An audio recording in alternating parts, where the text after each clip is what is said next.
Thank you for your submission. I'm just wondering, do you have a view on the library Is proposal? it like building another motor car when you have street cars full of three-quarter empty motor cars? You actually have a building down there. I think the aspiration to make something of that site is great. But I would be saying, look, I'm not sure the Mediterranean Foods building is still there, actually. That's what I thought. But, you know, I once recommended you spending the $500,000 you're going to spend to demolish it, to strengthen it, and use it as the extension to the library. With a bit of flair and a bit of colour, you could probably have incorporated some of the cost of $500,000 of strengthening into the reconfiguring. But I think that really we need to be setting examples. When we have buildings lying around, you know, they're already there, removing them, they have a large embodied energy, I would say no. But look, whatever you do, I would say, look, it's going to be a great library. I don't want to campaign against anything, to be quite frank. Okay, thank you very much for your time, Mike, and thank you for your submission and the housing strategy and vision that you supplied for us. Oh, thank you. It was a very long housing strategy. I wonder if any of you read it. Yours was not the longest submission. It's okay. And we did read them. Thank you. Okay, so the next speaker I have is Lou Solomon.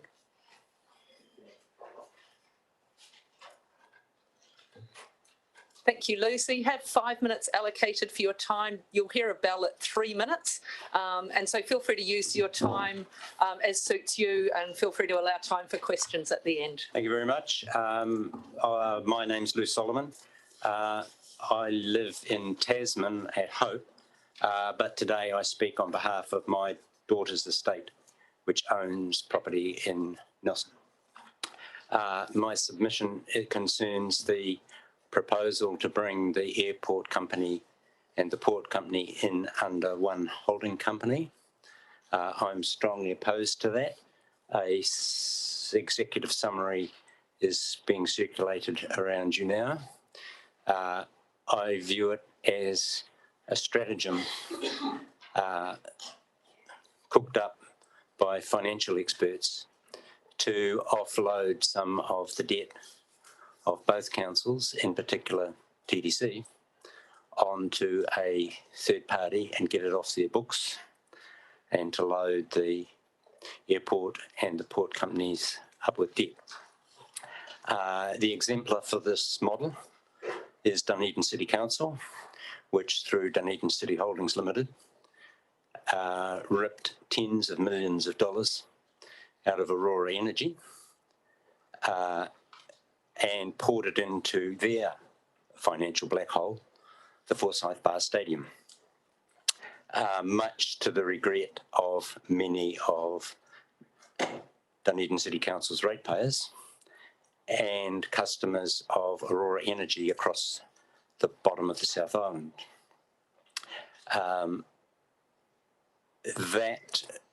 The response from Aurora Energy was to simply defer as much maintenance as possible. They had a policy of only replacing rotten power poles when they fell down. That resulted in the death of a linesman and ultimately a fine from the Commerce Commission of $5 million for not properly maintaining their network. And a lot of aggravation over the bottom of the South Island, that if you turn to page 2 of your handout, you'll see a report on that, where councillors from as far away as Queenstown are saying Dunedin City Council pay the money back. That is the consequence of this sort of folly, and I'm strongly against it, and I urge you to vote for the status quo. I have not looked at the weight of submissions on this topic to Nelson City Council, but I have looked at the weight of submissions on this to Tasman District Council, and they're overwhelming, and as far as TDC is concerned, they're overwhelmingly in favour of the status quo option. Thank you. Any questions? Open for questions. Any councillors? Okay, we have no questions, but please take that as being that you've made a very clear submission. And of course, it's been well researched, as yours usually are. And so thank you very much for your time, Lou. Our next submitter is Anne Rush.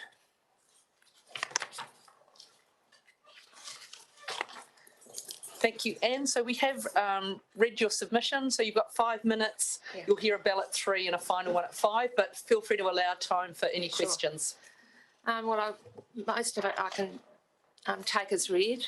Thank you for this opportunity to give a submission. The area that I want to put the most emphasis on is the whole is arts and cultural wellbeing, and the intense concern that we need to reactivate the arts policy.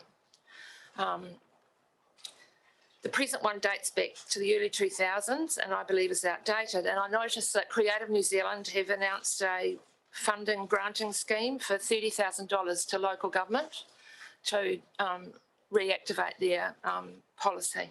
Yeah. There's lots of reasons for this. Like a lot of the engine rooms of the arts sit outside the council, and I'm still astounded what they achieve for our region. I mean, and I think that it's really important that, you know, when a lot of us are called in to feed in on strategies like the 30-year spatial plan for the city, that there's not some kind of overarching look at the arts and cultural sector as part of the feed-in for that.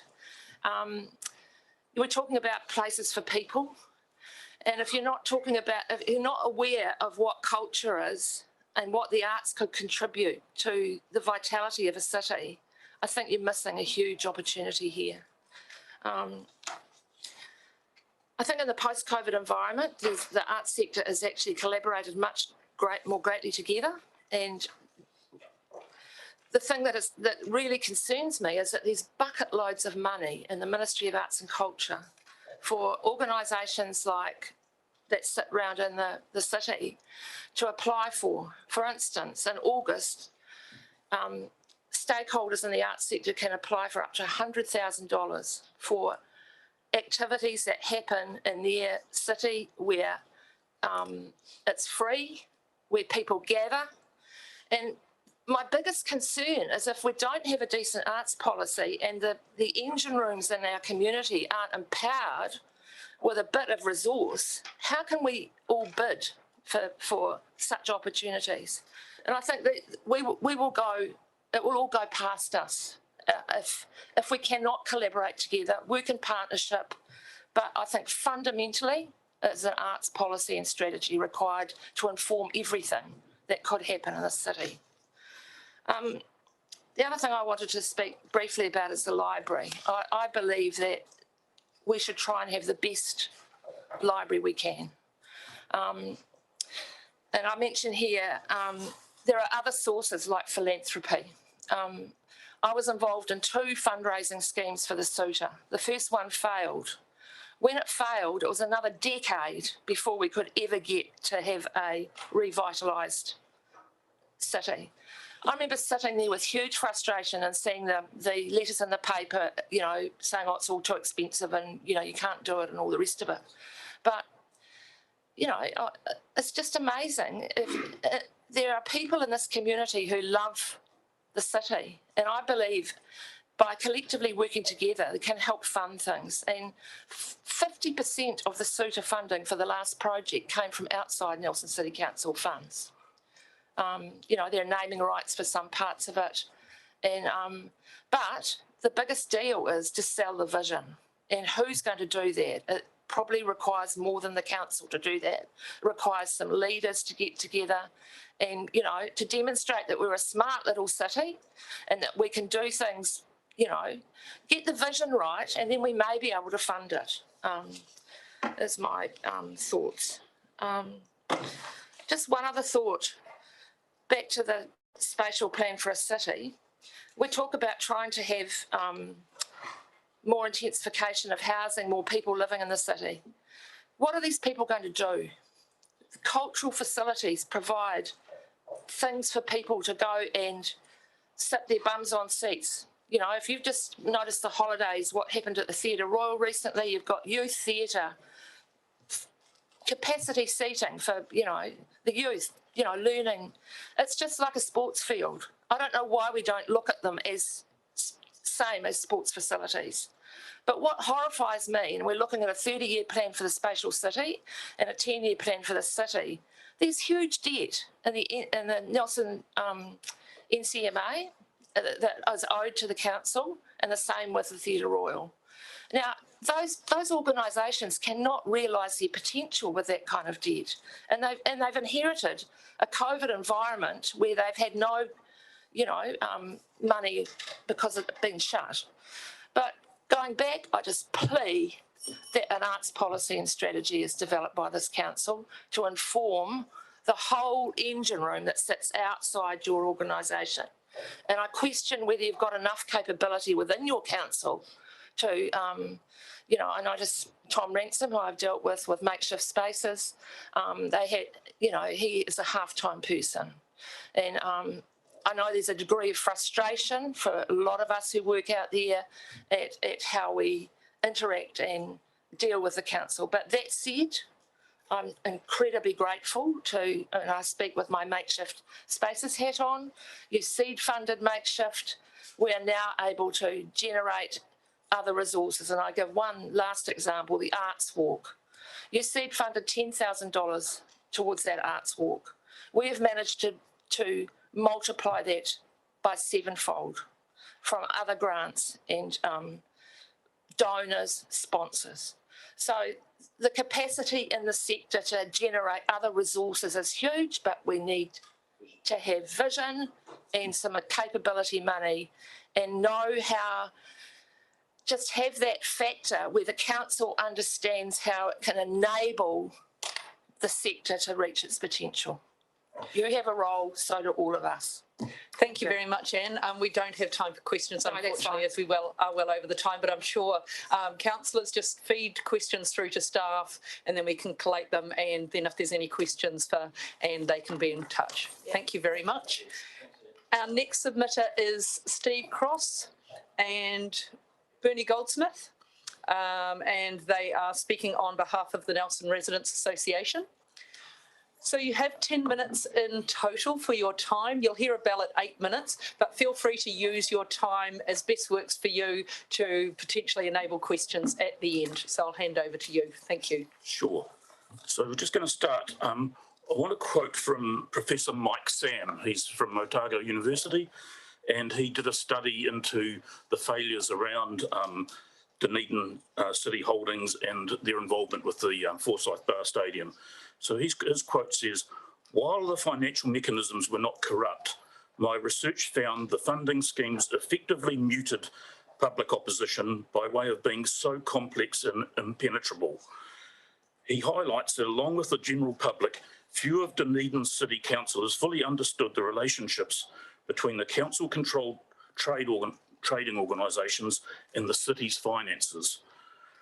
One interview with the study revealed a DCC manager saying, "There are only 3 or 4 of us who actually understand it." And I want to just raise that because this proposal in front of you seems very simple on the face of it, but it actually has really complex and deep implications. And in fact, one of the things I realised recently is it's pretty much irreversible as well. So if you go down this track, it puts you on a course which is really hard to come back on. And actually, it's not just a decision to do something, you're actually making a decision not to do a whole lot of other things that are open to you. And so anyway, try and move this forward. I'm going to go straight to the conclusion here of, and then I'll get to how we got there. But the synergistic benefits are overstated, and they don't compensate for the loss of focus and disruption that the Plan New model will cause. The proposal circumvents prohibitions within the Local Government Act, and it makes ratepayers unwitting guarantors of Port Nelson and Nelson Airport debt without their consent. And I'm pretty agitated about being made a guarantor of these entities. I've spent my life building my own balance sheet, and I'm pretty protective of it. The consultation document is hopelessly inadequate in explaining the implications of this borrowing from the LGFA and the risks that are posed to ratepayers.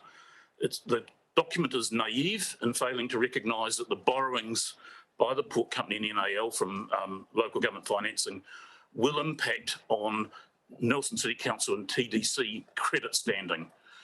So it becomes very intertwined, and it's not a standalone thing at all.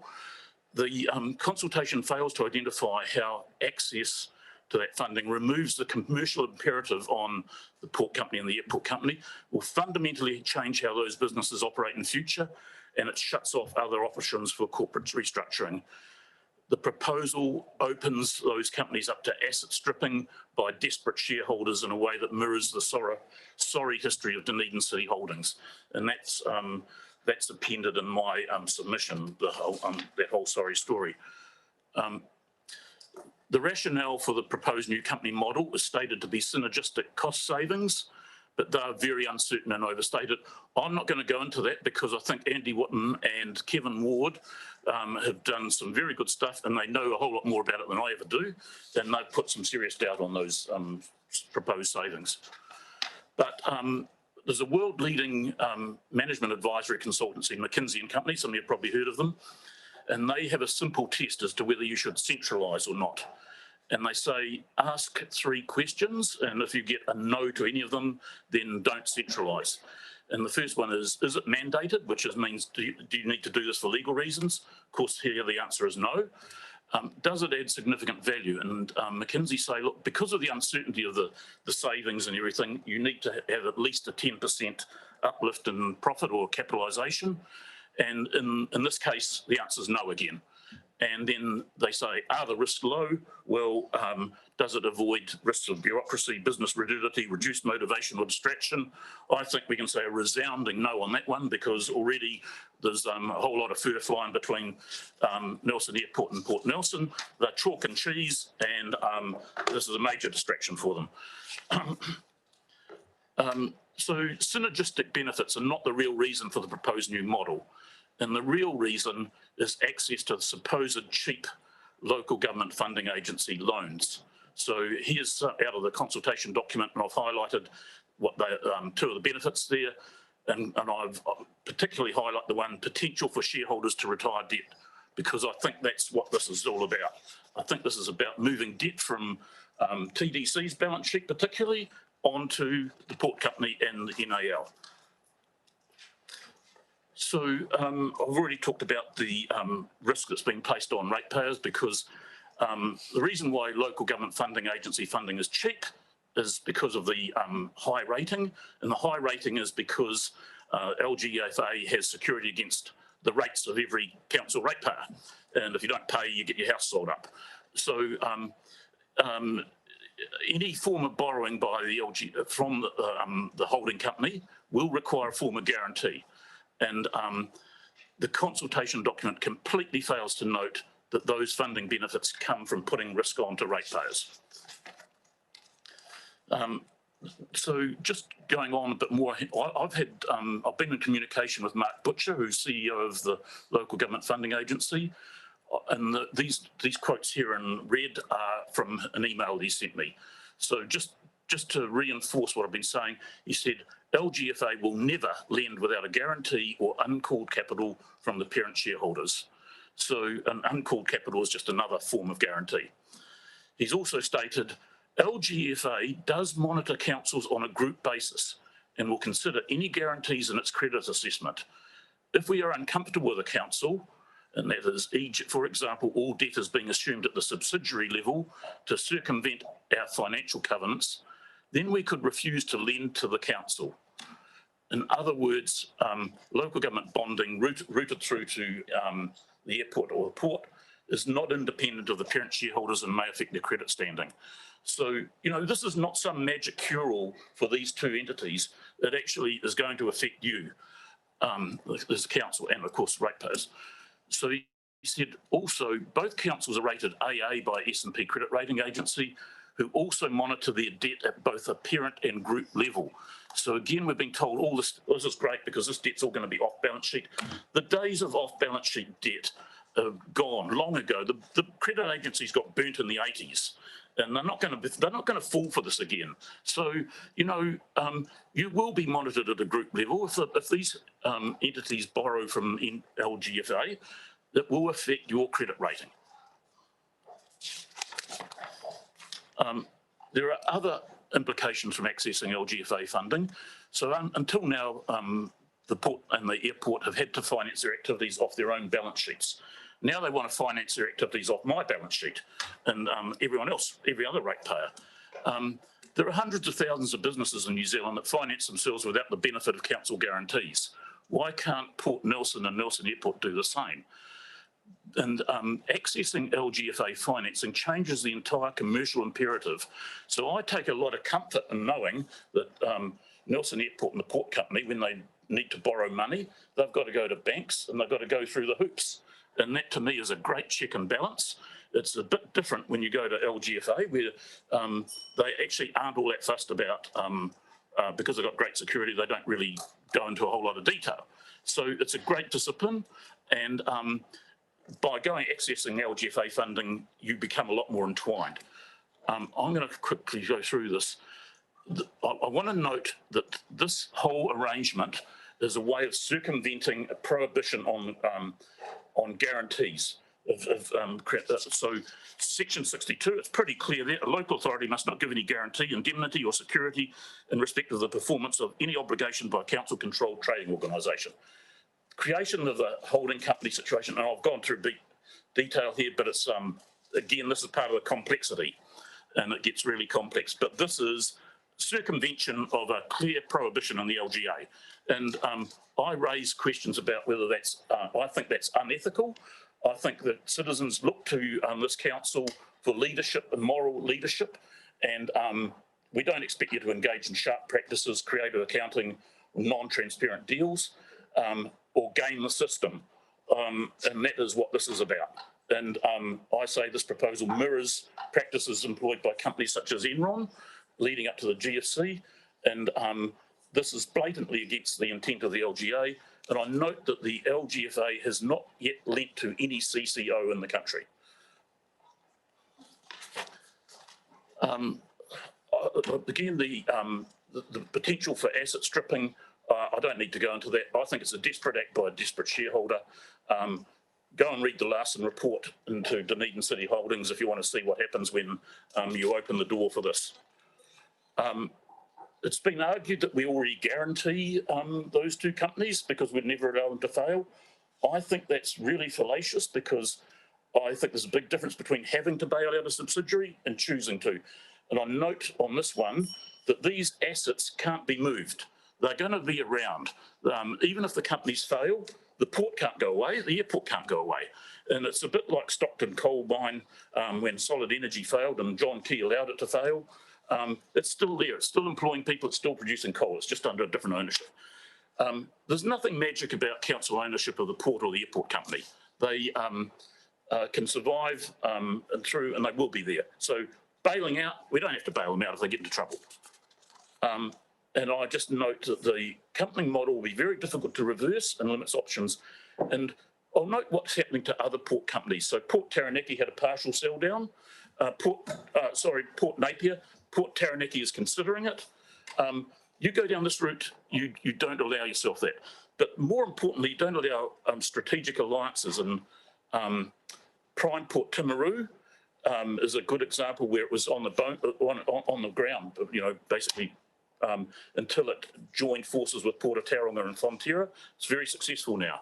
And I think we need to think about other ways that you know, the port company might go ahead. I think it's a highly risky business, and actually Nelson City Council is overexposed to it. You've got it's $125 million of equity you've got tied up there, and it's a very risky business. And I would be very supportive of you selling down, not sell out, not at all. But I think there needs to be a portfolio rebalancing. You go down this route, you shut that off. You actually commit yourself even deeper to a highly risky business. Okay, so we are at the end of your Okay. time. Did you just have a final statement you wanted I to make? think- I I just think- want to let you know that your presentation will actually get distributed to all councillors, so we will get to read all of I this. think I'll finish up by saying, if any of you want to take this any further, I'm happy to have a coffee or a beer with you, because it is complex, and please take the time to get your heads around it. Lovely. Thank you very much for your time. Okay, and as I noted, councillors, the full presentation will get distributed to all of you. So the next person I have on my list is Ian McGregor.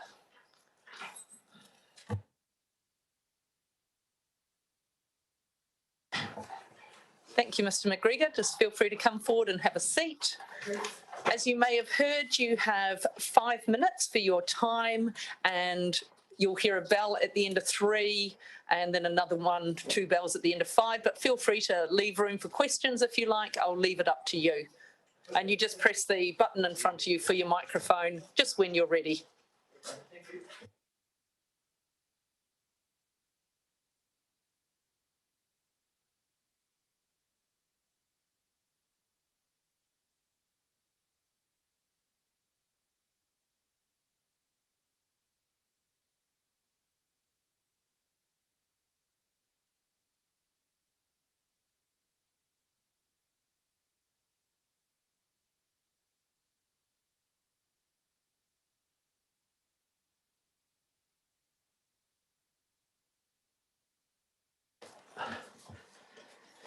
Right, I want to firstly, I do want to endorse every single thing that the last speaker said. It was excellent. And in fact, I'm working from some of the same information. Very appalling information all the way through, particularly the references to Dunedin City Council. I'm not sure where I'd be worse off, actually, Dunedin now where I come from, or Nelson. Right, the full holding company for the airport and the seaport. Ratepayers become the unwitting guarantors of the holding company debt. The proposal is parallel to lousy practices that led in the 1980s and 1990s to the collapse of companies like Enron. If this holding company turns turtle, a receiver can be appointed to strike whatever rates necessary to clear the debt. The TDC could readily use this full holding company to extract money, as far as I can see, for the out of control Waimea Dam.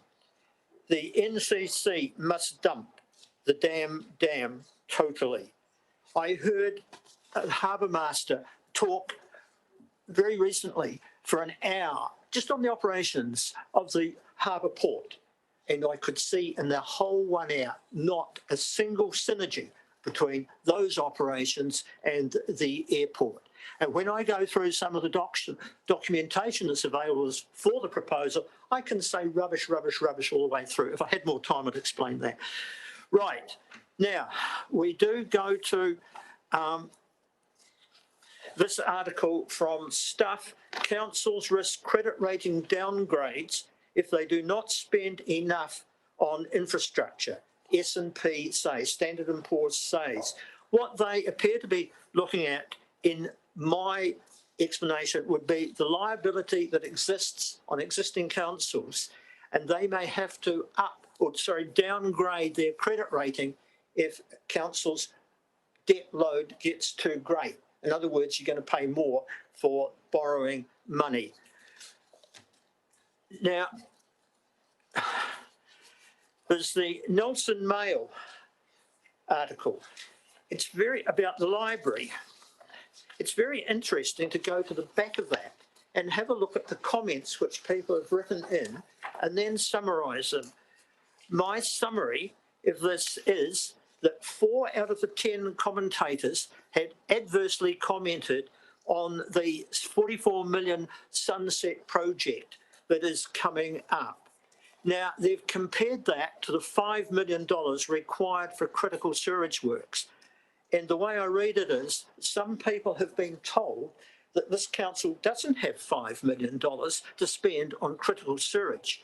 You know what's going to happen, don't you? We're all going to be going to the gutter with one of these once the sewerage works fails. That's fine to tip it into the gutter, until we get a heavy rainstorm. And then the stormwater system is going to be overloaded twice over.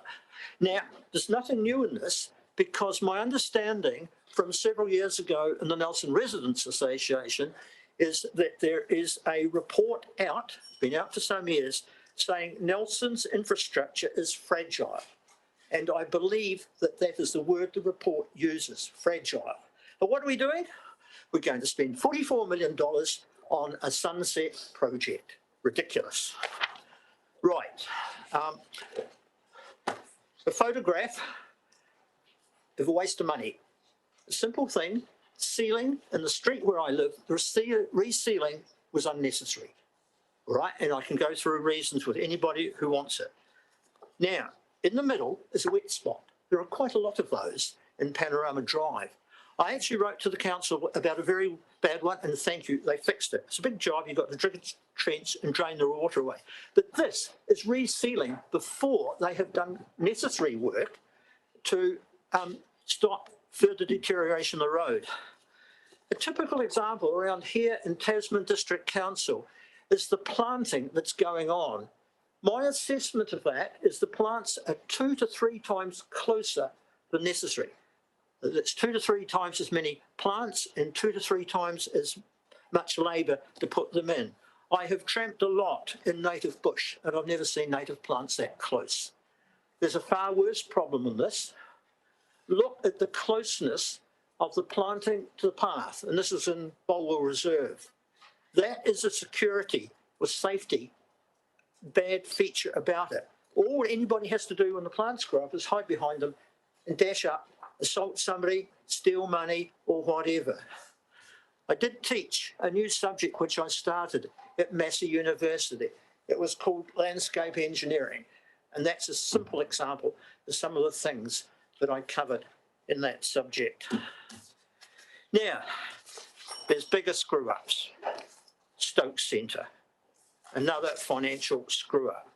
I have, in the documentation supplied, looked at the rate of increase of rates against the rate of increase of inflation. The rate of, that's from 2013 to 2020. The rates have gone up 3.25 times faster than the rates of inflation. Now, it's not that original, because some years ago, when I was attending Nelson Residents Association meetings fairly frequently, I heard the value of 3 times, that the rates were going up faster than inflation by 3 times. Those figures, which come from some from different sources, 3.25 times higher for the rate of increase of rates than inflation. I would suggest that that is not acceptable and it is not sustainable. But I have a brainwave. Nelson City Council can form a holding company. It can combine with the Tasman District Council. They can load it up with debt. And then what you can do is take out half of $127 million to pay off the outstanding amount that was squandered on the Trafalgar Centre. Thank you. Okay, thank you very much for that. We have just gone over time, so we don't have time for questions, but I'd like to thank you for having a copy of this for everyone and the work you put into preparing your submission and to coming and speaking to us today. So thank you very much. Thank you. And bring props. Okay, so we'll go to our next submitter, Tertiary teacher. and that is apologies for pronunciation, IFA Folks Williams, E4. I'm reading phonetically. I'm sorry. Thank you. Cheers. Hey. You have 10 minutes for your submission, and so you'll hear a bell at 8 minutes, a double bell at 10, but feel free to use the time as you see fit to allow time for questions if you like. Thank you. Thank you, Julian. You did pretty good on the pronunciation. Thank you. Good day, councillors. I sympathise a little bit of what you're working through here, particularly as I look at the size of the files that you've got. I want to share with you a little bit with a focus on economic development. In making this submission, I'm drawing on my own experience in places like Denmark, Norway, and Sweden, across Canada, places where there is a focus on building their regional economies around a particular strength. And this is aligning businesses, public agencies, academic, Cawthorne-type institutions around a specialization such as an ocean economy. And many of the countries, each of the countries that I just mentioned, have got a regional focus on their oceans economies. These places are about building ecosystems. Building buildings and building precincts is often a part of that, but only a component. Here in New Zealand, the national agencies that support economic development, NZTE, Callaghan, MPIE, MBIE, all have difficulty in sharing the same waka. Addressing this malfunction is a core role of any regional economic development agency. Rowing together particularly needs to be focused on what we are good at doing, on our priorities, our specializations. Coming to the Nelson economy, you'll be aware of the Martin Jenkins report that Council commissioned. It identifies the low level of funding for the NRDA relative to other similar-sized economies. On a per capita basis, certainly Nelson's contribution is below par. Tasman's is absolutely below par. So at the moment, Nelson is subsidizing the Tasman district. At the current resourcing level for NRDA, it's not really able to do much beyond tourism and a few events. The Catch a Job initiative to support Sealord and other fishing companies is clearly a welcomed intervention, but it stands out as being the first major initiative over the last decade within our oceans economy. Economic development gets a mention many times in the draft plan, under different headings, different slices. There's not a clear priority that did come through in the previous long-term plan, but there certainly is substance this time in terms of funding allocations. The most significant item is the Science and Technology Precinct, the collaboration with Port Nelson and Cawthorne, with a proposed $5 million allocation. But a word of caution, international evidence on precincts is absolutely clear. In themselves, they often fail to substantially contribute to economic development. Often they are not much more than dressed up real estate development. I note that the precinct's impact on rates is $250,000 annually for 50 years. A separate budget line is Project Kohiri, with an allocation of $350,000 for 3 years. A further budget line that you have is Te Toi Ihu Intergenerational Strategy with $140,000 for coming years, as well as a part-time events person. Let's leave aside and park the climatorium. A neat initiative, but that's clearly Wakatū's call, with no implication for ratepayers' funds, and that's how it should be. Adding up these different parcels of fresh funding that Council is considering, it comes to some $750,000 a year. And hopefully, NCC's contribution can be enhanced by Tasman Council lifting their contribution. So in totality, there would be a substantial amount to augment the core funding that you're already offering to NRDA, which would have a major impact on their resources and capabilities, enable them in particular to move substantially beyond tourism and events, which is nice to have, but that's not where we create high-value jobs for our economy. The NRDA is about to have a fresh start with a new CEO. Fiona Wilson is an excellent choice with a wide perspective on economic development. I've met her many times, most recently in Tasmania. I've got two core questions to Council.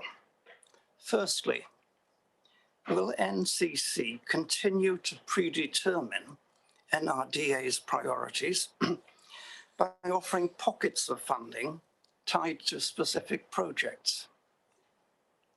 Or will NCC adequately equip the new CEO and the NRDA board, the board that you guys have appointed? Will they equip that board to play a fuller role in transforming our regional economy and building a high-value economy? We are in this walker together, but who's gathering the travellers and who's facilitating the direction setting? Thank you. Thank you very much. I now have time for questions from any councillors. Councillor Laurie. Thank you very much. Thanks, everyone. Nice to see you again. You, in your written submission, you give support to the option 1 for the library, the new library on the corner, Burger King corner. Why? Why are you in support of that proposal? I give support. I am a little nervous because of the impact on rates. But I like the idea of having a quality meeting place, as Christchurch has a quality meeting place. So you think, through the chair, you think that having a hub, an ideas factory, a modern library like the one we're talking about, do you think that could contribute to economic growth? It contributes, Matt, but it's not specialised. And what I see around the world are places that specialise and focus around that specialisation. But it is in a broader sense part of creating a community, creating a meeting place. Okay. Thank you. Thank you very much. Councillor McGurk. Oh, sorry, Courtney. Okay. Yeah. Thank you, Madam Chair. Thank you, E4, for your presentation, a very considered one, and we value it. I want to pick up on the last sentence or two that you uttered about buying service from NRDA, and that's what we're doing, actually. You were right there, no question about that. You're advocating that we give greater freedom to the new CE of the NRDA and let the board show their talents, display their talents, and set some of the projects for the city. Thank you, Mel. You have appointed the board, so either use the board or dismiss the board. If you want to call the shots, you don't need the board. So take that out of the picture. But the board is there in part to be close to business, closer to business than you folk are with the wide range of activities that you're covering as councillors. Around the world, I see some economic development functions in-house within the council. Most today are a separate entity, one arm removed, that does give them a degree of freedom. But important that you guys utilize the board rather than in a way trying to micromanage the board and saying, yeah, here's some funding, but you've got to use it for X, Y, Z. Let the board determine its priorities. If the board is determining that the best application of, let's say, of $5 million is an XYZ precinct, then fine. But that board hopefully is in touch with business, is in touch with business needs, but is also building the ecosystem in a wider sense, more than just building the building. Building the building is the easy thing in economic development, but actually connecting the dots, building the social connections amongst us all is hard. Thank you. Thank you. If I just follow up from that question myself.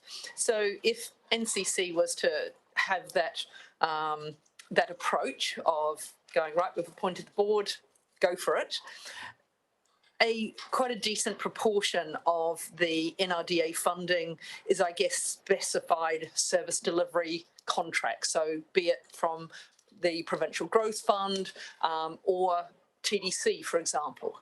How does that work as I guess it's a mixed model of there's a degree they can be free, but a degree they're quite constrained. And in most cases, it is a negotiation process where it's using your insights at a community level. It's using the board's insights and particularly on the needs of the businesses that are pulling wealth into the region. And we haven't got that at the moment other than tourism, because the board is not equipped really to engage with the oceans folk, to engage with the other sectors of our economy, particularly the other sectors that have the opportunity to create high value jobs. And we are an expensive place to live. It's a lovely place to live, but we also need to be doing more to generate the high value jobs that in part enables people to live in this wonderful corner of the world.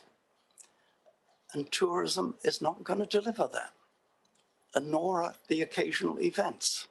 We've got to engage in a more substantial way in economic development, or alternatively, you just say, let's not. Let's retreat. Yeah. Thank you once again for sharing your experience and expertise with us, both as a former director of EDA and today here through your submission. Thank you very much. Thank you, Judine. Thanks, folks. Thanks. Thanks, Matt. Okay, our next submitter that we have is Ian Barker. And Ian, just while you get yourself settled, I will just exit stage right.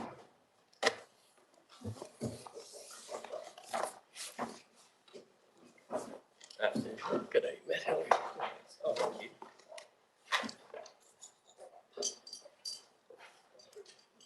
Pete. Kia ora, Ian. Greetings. Welcome to the hearing. I think we've allocated 5 minutes for your presentation, so you're Thank you. experienced to this, so whenever you're ready. 5 minutes should be ample. Thank you. Those of you that have been in here with me before will not be surprised that the hub of my submission is about frugality and making sure that our rates are affordable.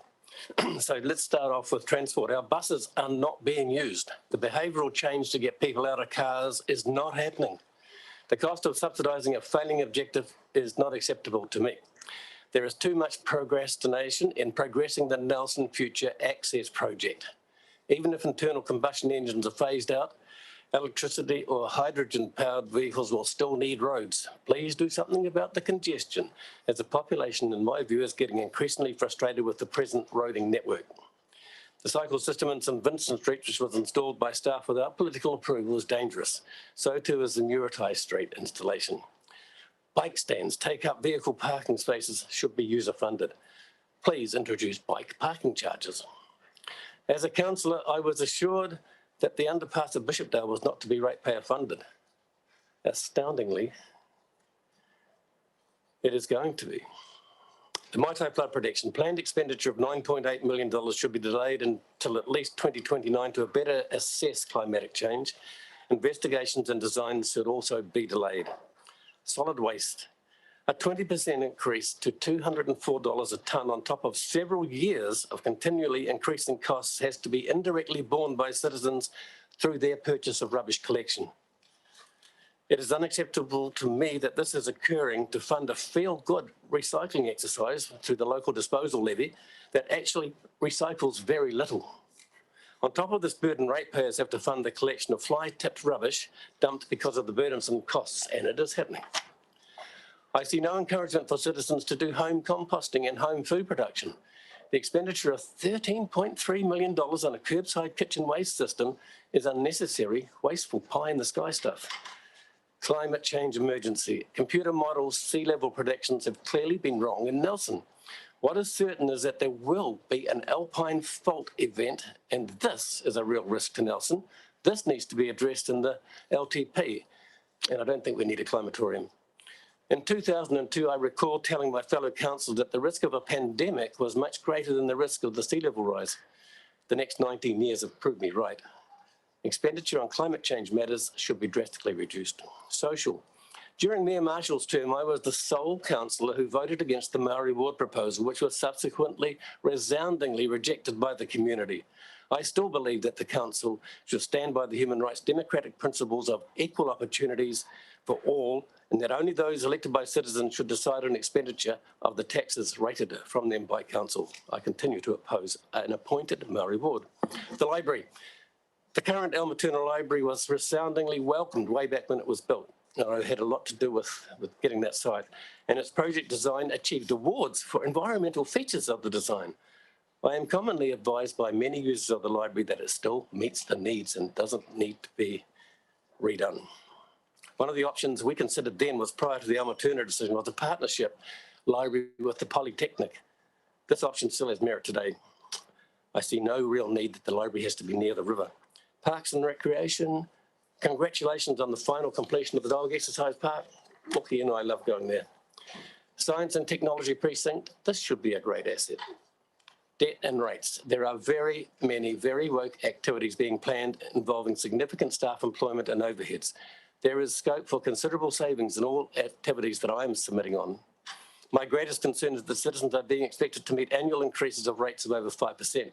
Over the 10 years, the compounding effect will be an unacceptable burden on citizens, not just 10 times 5%, but when compounded, the rates in 2031 will have increased by 71%. This is projected to take place at a time when inflation is negligible. The plan should provide primarily for core activities. Well-being should, as it always was, the responsibility of central government. I fear for ratepayers should debt interest rates rise from their current very low level, resulting in unplanned rate increases, and I don't agree with the planned increase of the debt cap. Housing affordability intensification. We should learn from the experiences of Rotorua, Taupo, Wellington and Auckland and others, where the effects of intensified CBD housing has brought about some very angry inner city businesses.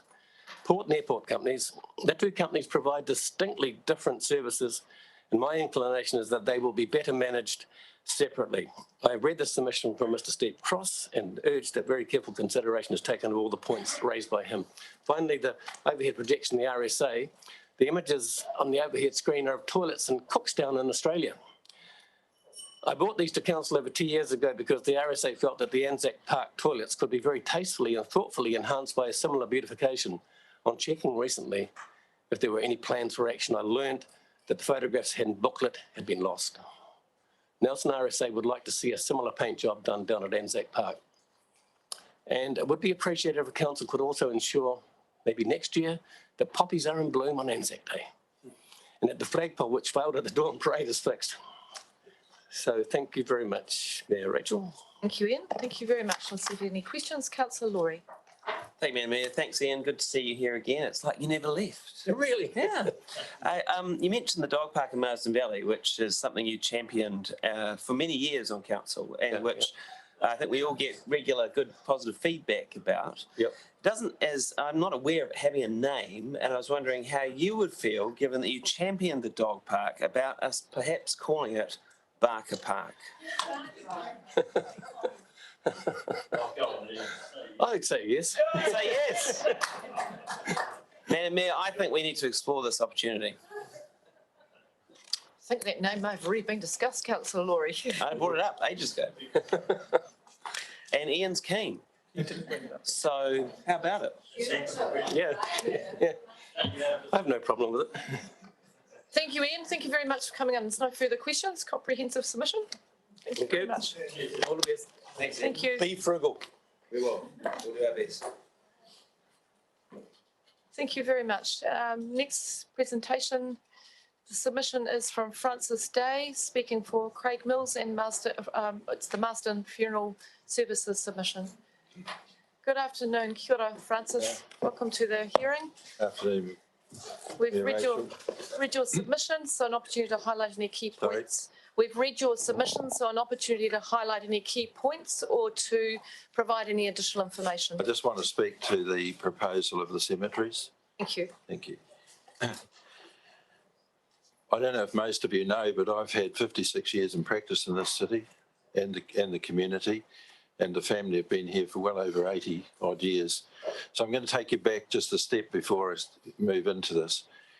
In the 50s, there was a big debate in council about setting up a regional cemetery in the Mootri Hills.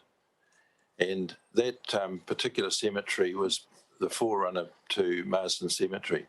The reason it was changed was in those days, a large sector of the community had no personal transport as far as motor vehicles were concerned. And so Marsden Valley was established. I don't think the need has changed.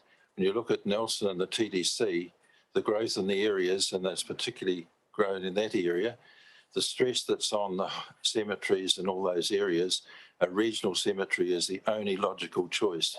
and not going back to the Marsden Valley Cemetery concept that we did in Nelson.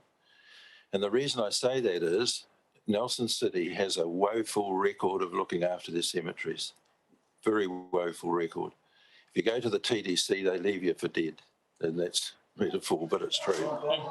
Yeah. One up on the Barker. But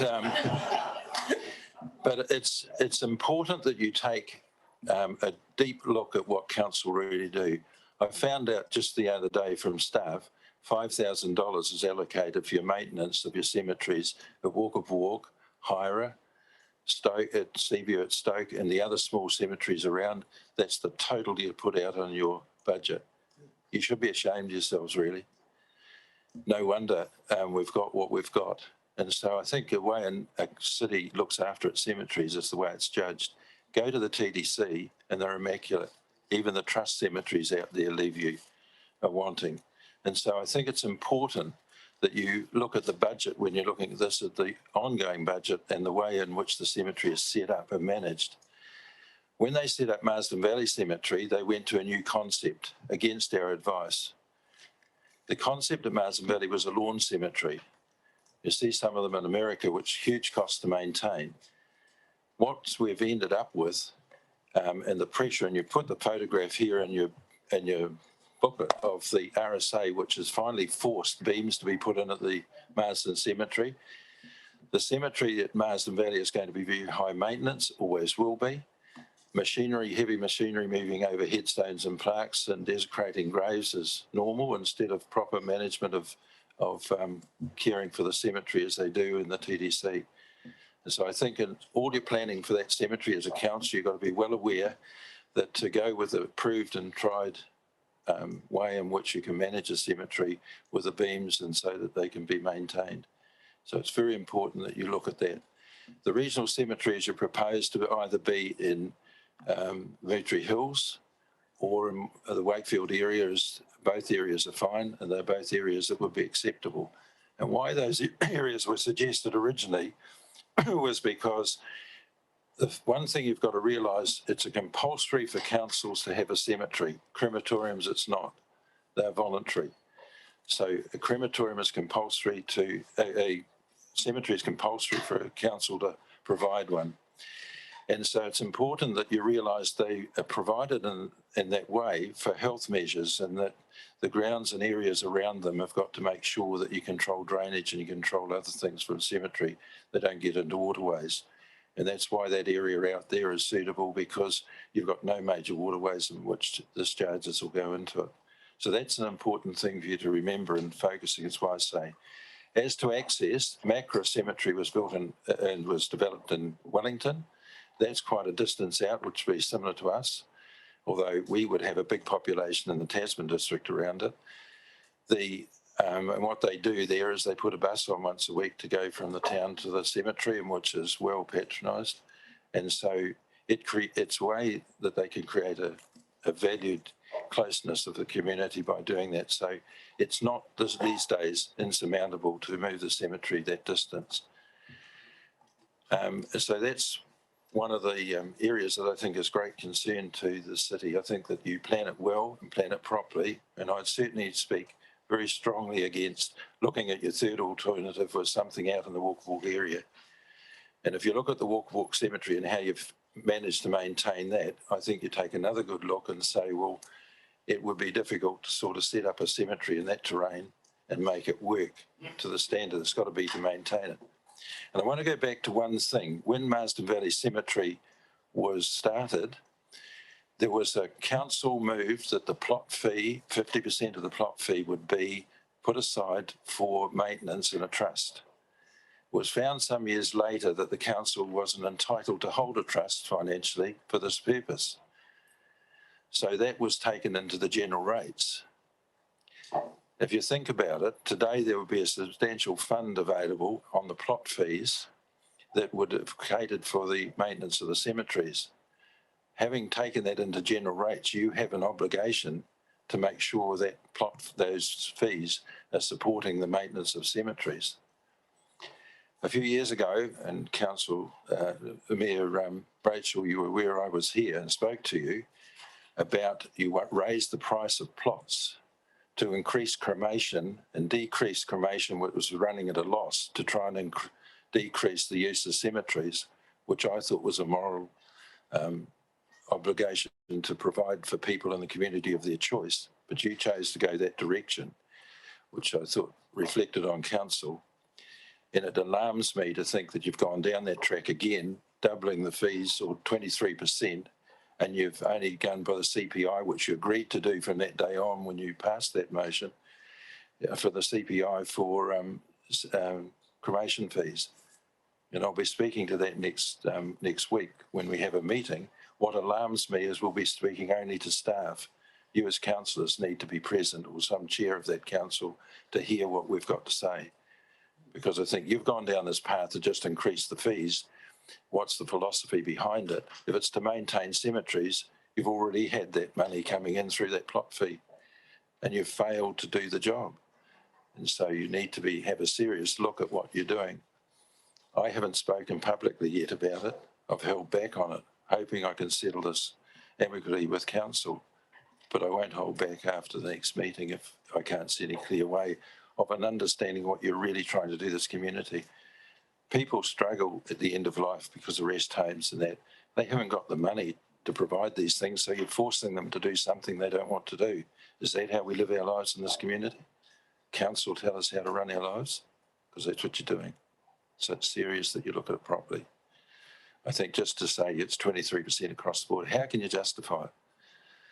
You've even for putting in a warrant to get a permit to put up a plaque gone up 23%. Where's the cost increase in that? This doesn't add up. No one would do that unless it's cost of property. The only cost for that is administration inside this council. No other cost, and yet you still put it up. So I think you seriously need to look at what you've done there. But I really want to speak today at this particular hearing about steering you in the direction of making sure that you move to a regional cemetery and not a single one. We had the problem at Marsden and it closes, and we've got another cemetery to look after, and it's going to be another burden on the city, to a regional one where it can be properly planned and put more resources into it. And also to make sure when the cemetery is established that you take into account what is proven to be the right way to do it. Motueka changed. The internal affairs pushed you to change at Marsden Valley, and if you look at the comparison at Marsden Valley to there and the problems you have in the rest of the cemetery, there's no comparison. Francis, thank you very much for a really comprehensive submission. And you've actually given us a lot of information that in terms of that 50% plot fee, and I'll be interested to see how you get on with that, and I'll certainly be talking to the officers. I just want to ask you, thank you for your feedback on the regional cemetery, because we really wanted to hear some informed views. It was one of those ones we said we just actually don't know the answer here, so that's been really helpful. Can I just ask you, in terms of the maintenance issues, I'm conscious that we do have a contract for that maintenance that would sit, you won't necessarily see that in the budget, it'll be sitting as a contract amount. But have you raised issues around the maintenance of the cemeteries with the officers over the years? Has that been raised? We used to bring it up regularly, and we were getting no action. It was only, I'll be honest, it was in Roy McLennan and Peter Malone's era that something was done. Other than that, nothing was ever done. And so you just give up on it. What's the use of every time coming and talking to them? And council should have taken the responsibility. It's just been terrible, really. I've got family plots at Walk, and really, honestly, we looked after them, but it's you go out there and you wonder sometimes. My nieces go down to their mother's grave, and these took the flowers down. Next thing, they turn their back, and the sheep had eaten them. And they go down there, and the headstones are pushed over. The sheep are lying against them, and all those sort of things, or in a real mess. And then we've got people now going into the cemeteries, water blasting headstones without consents. And this is just not acceptable as far as I'm concerned in the community. So in raising these matters, I have in the past, but nothing's been done about All right, really well, I'm glad you're raising them today. $5,000 is not much if there's a contract to do it. No wonder they're not filling in the cemetery plots and looking after them after graves have been dug. I'll tell you one thing that's important to remember. I have come here and said we've had complaints and complaints from the people. These are people in grief who are really upset about what they've got in cemeteries. I brought it to the council when Len Ardell was in as chief executive, and he got in, rang me out one Saturday morning, we went out to the cemetery, can you show me what they're complaining about? And I said, yes. He went straight back to his car, got the camera to our car, or his car, because he took me in, straight back and got the camera and took it. He said, this is a disgrace. And what we need to do is think seriously about how we manage our cemeteries and look after them, not just leave it to a contractor to do it. And do take time to go to Richmond, to Motueka and to Takaka and Murchison and those cemeteries and look at them, and even way out heading Mount Heslington. They've got tremendous terrain to work with there, beautifully kept. Thank you. Tom, we're over? Okay. I'll just go to one question. Councillor Lawrence has pin up for most of this time, so I'll just go to you now. We are over time, so I'll just ask it to be short. Thank you for a very thought-provoking submission. Really great to hear from you, Francis. A bit of a random question, but I think it helps get the context. How many people die in Nelson every year? Do you know? It's been ranging 600 to 700 around that area. It's been moving over the years. It's predicted to increase greatly over the next few years. You've got to remember cremation is 70% of the people's choices. So you've got 30% of the community who really want to be buried. They've got lots of reasons. You know, some don't like fire, some don't like the thought of it. Some have family connections with it, and that's their choice, and it should be protected. That's your job. Thank you. Thank you. I did miss Councillor McGurk, so we'll come back to him. So, yeah, quick question. Really appreciate your submission, Francis. Quick question. Funeral Directors Association, have you had an opportunity to sort of speak with other members of the Funeral Directors Association locally about their and gather their views? Yeah, I have over the years, and I was very involved in at that level for a long time, yeah. But in the last few years, no, I haven't, because I left the Funeral Directors Association and joined the New Zealand Independent Funeral Homes Group. And yes, we have around New Zealand. We are family-owned businesses in New Zealand that are in a different organisation. We have just a high, if not higher, set of standards than they do. Most of them are corporate groups. So we have raised it. A lot of communities have good cemetery procedures, but I haven't raised Nelson Pacific with them for a number of years, so I haven't asked them to come in and push council over it. But yeah. I don't know. I think we've always faced our own battles in our own communities, but yeah. On microphone. I've certainly across the country, I do. Yeah. I have over the country. I've been very involved in New Zealand's and the world really for a long time. Francis, thank you very much. Thank you very much for coming in today. Thank you. Thank you, Mayor Rachel. I'm going to take the submission from Mr. John Fitchett, and then we'll take a break for a little break.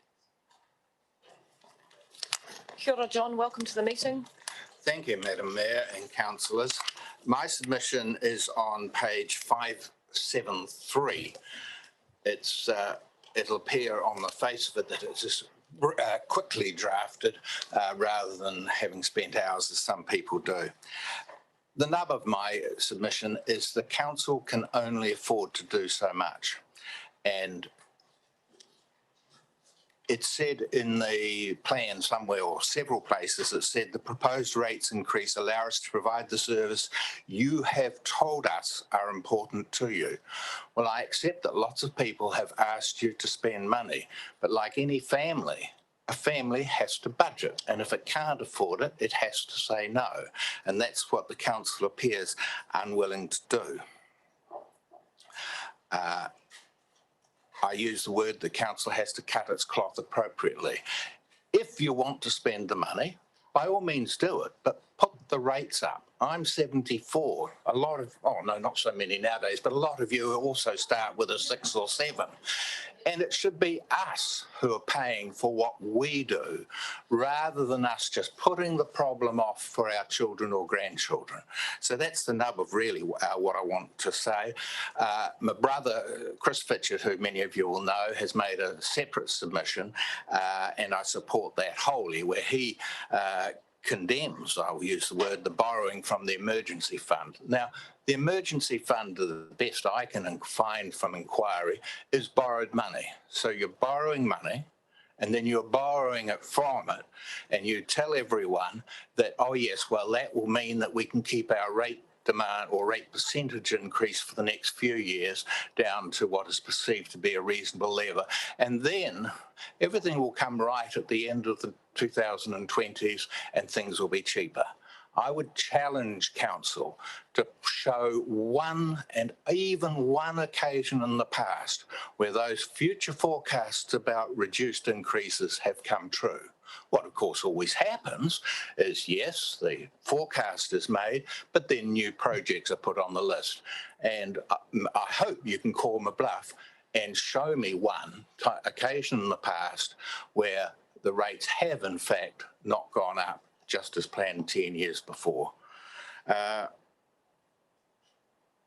Yes, and other than that, I invite you to read my brief submission, and I'm available to answer any questions. Thank you, John. Any questions for John?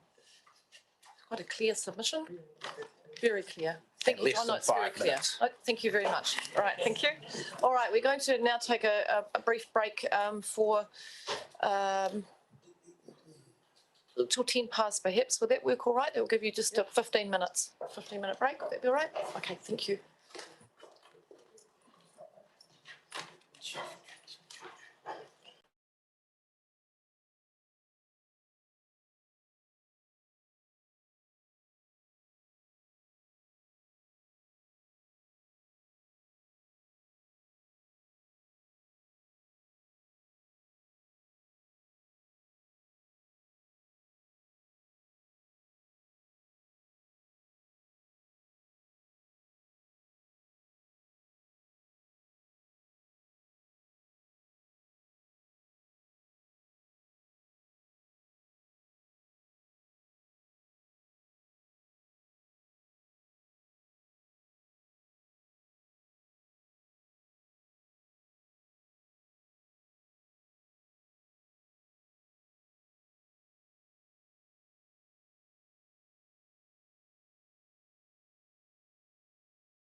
All right, welcome back. We are back online, I think. Yes, we are. And we are up to a Citizens Advice Bureau submission. And I invite Heather Thomas to join the meeting.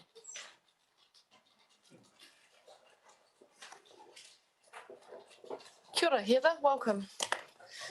Just ready when you are, so just press the button and the red light should go on. Thank you. We're doing stuff? Good.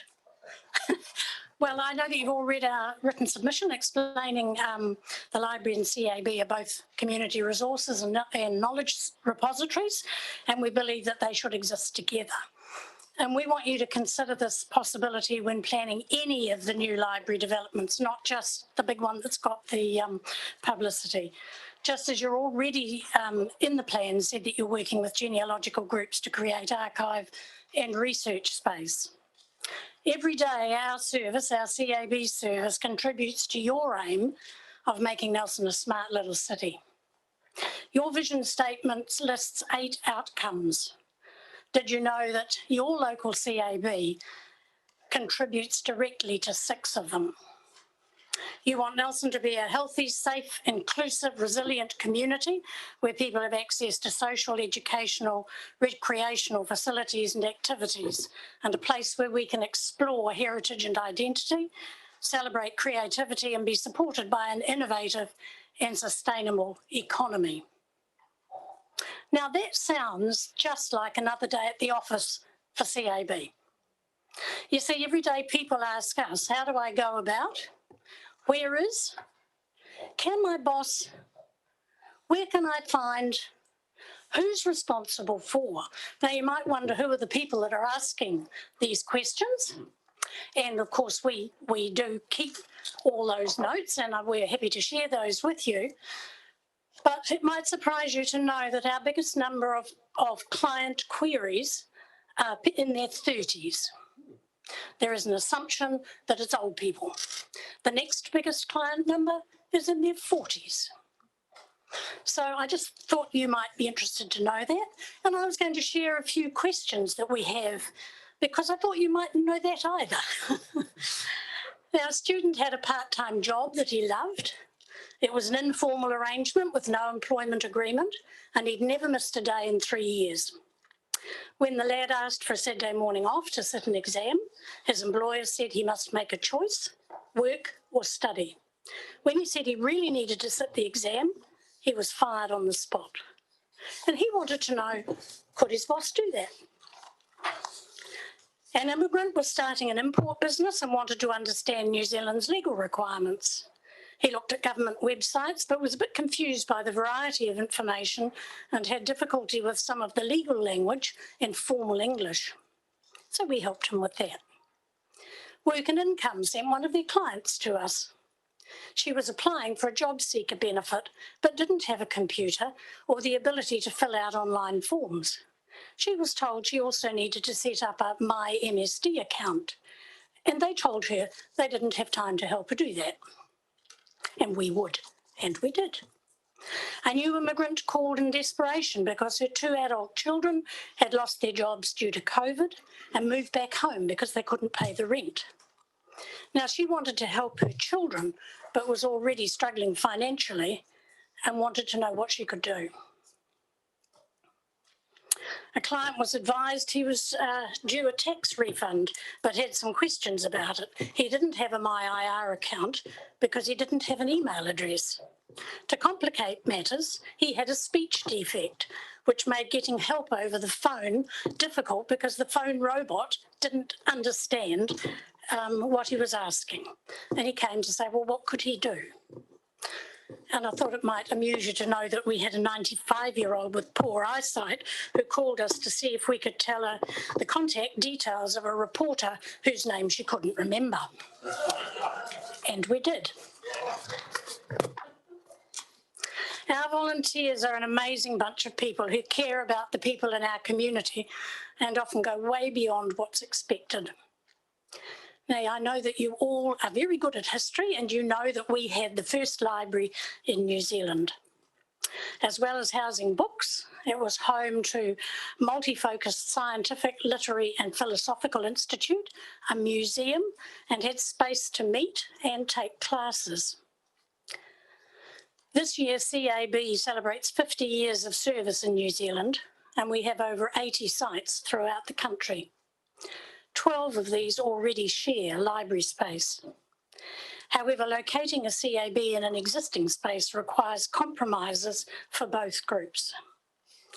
So when planning a new library precinct, once again, you have the opportunity to lead the way by designing a true community hub, one where people can access knowledge, resources and support, and which will serve the people of Nelson well into the future.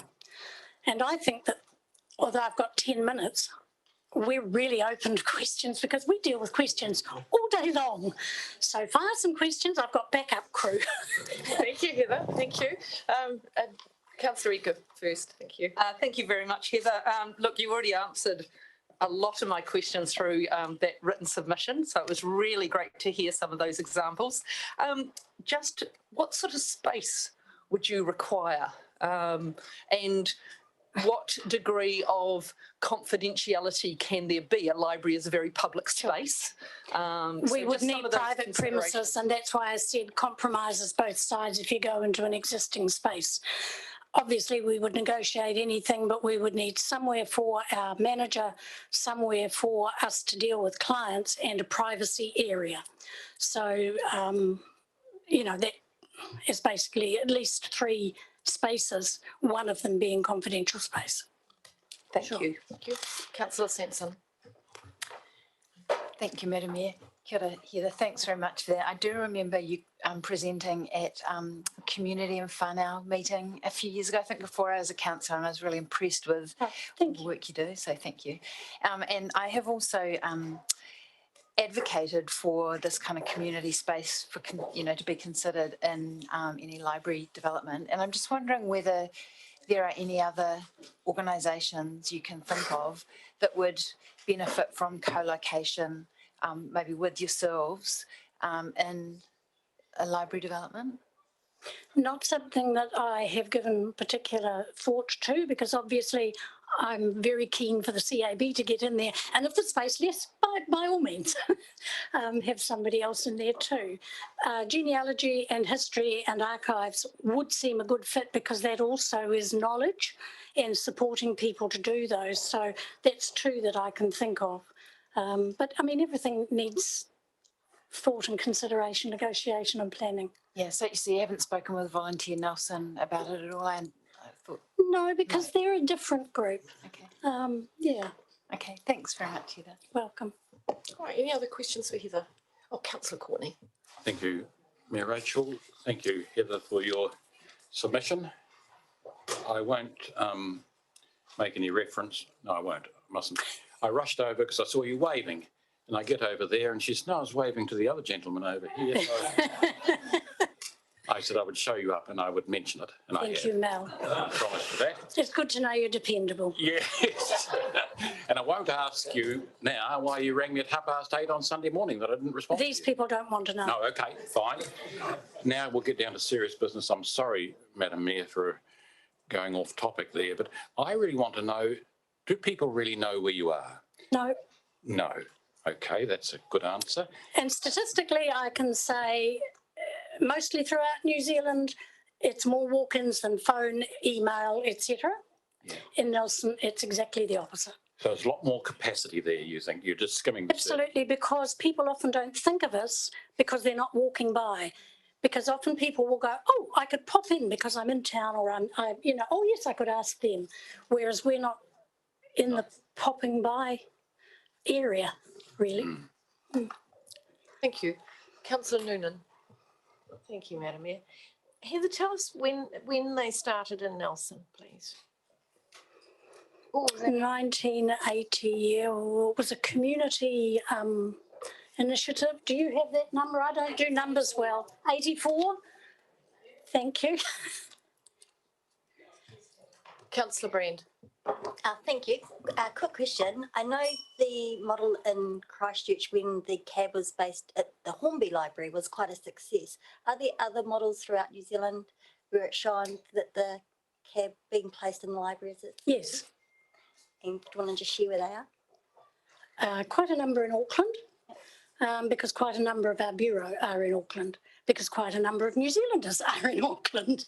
So, yeah, but we can get you that information if you want it. No further questions? Heather, thank you and to the team for the submission, but also for the fantastic work you do. And I just wish I knew the answers to those very tricky questions. And I'm amazed at the wealth of knowledge that you've been able to lay your hands on and impart to people, the public. So thank you very much. Thank you. If I could just finish up, and the reason why we're doing this is our aim is to make people's day who come to visit us a little brighter.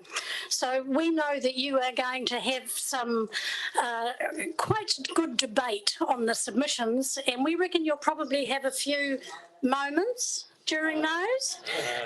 So the CAB is gifting you this resource to take forward. At your discretion. Thank you. Thank you. Heather, good to see you. Thank you.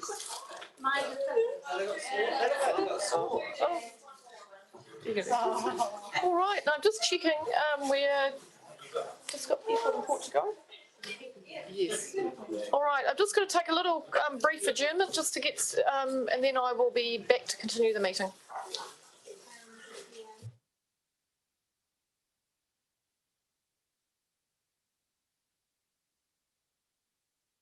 That's all right. I've just found my way because the table's gone up. Yes, I've now found your gear. So we'll now resume the meeting, and I'll invite Gear Thompson to join the meeting. Oh, you did say it'd be brief. Welcome, Gear. Thank you. And sorry, I had it down as 350 rather than 250, so that's why I wasn't here earlier on. Never mind. Yeah, look, I've got a few concerns, obviously. The increase in debt over the next 6 years, where it doubles, is very concerning, particularly as which has a corresponding rate rise and interest costs, which are going up. So that and the 50% cost and staff costs are another concern, which I think needs to be kept in the back of all your minds.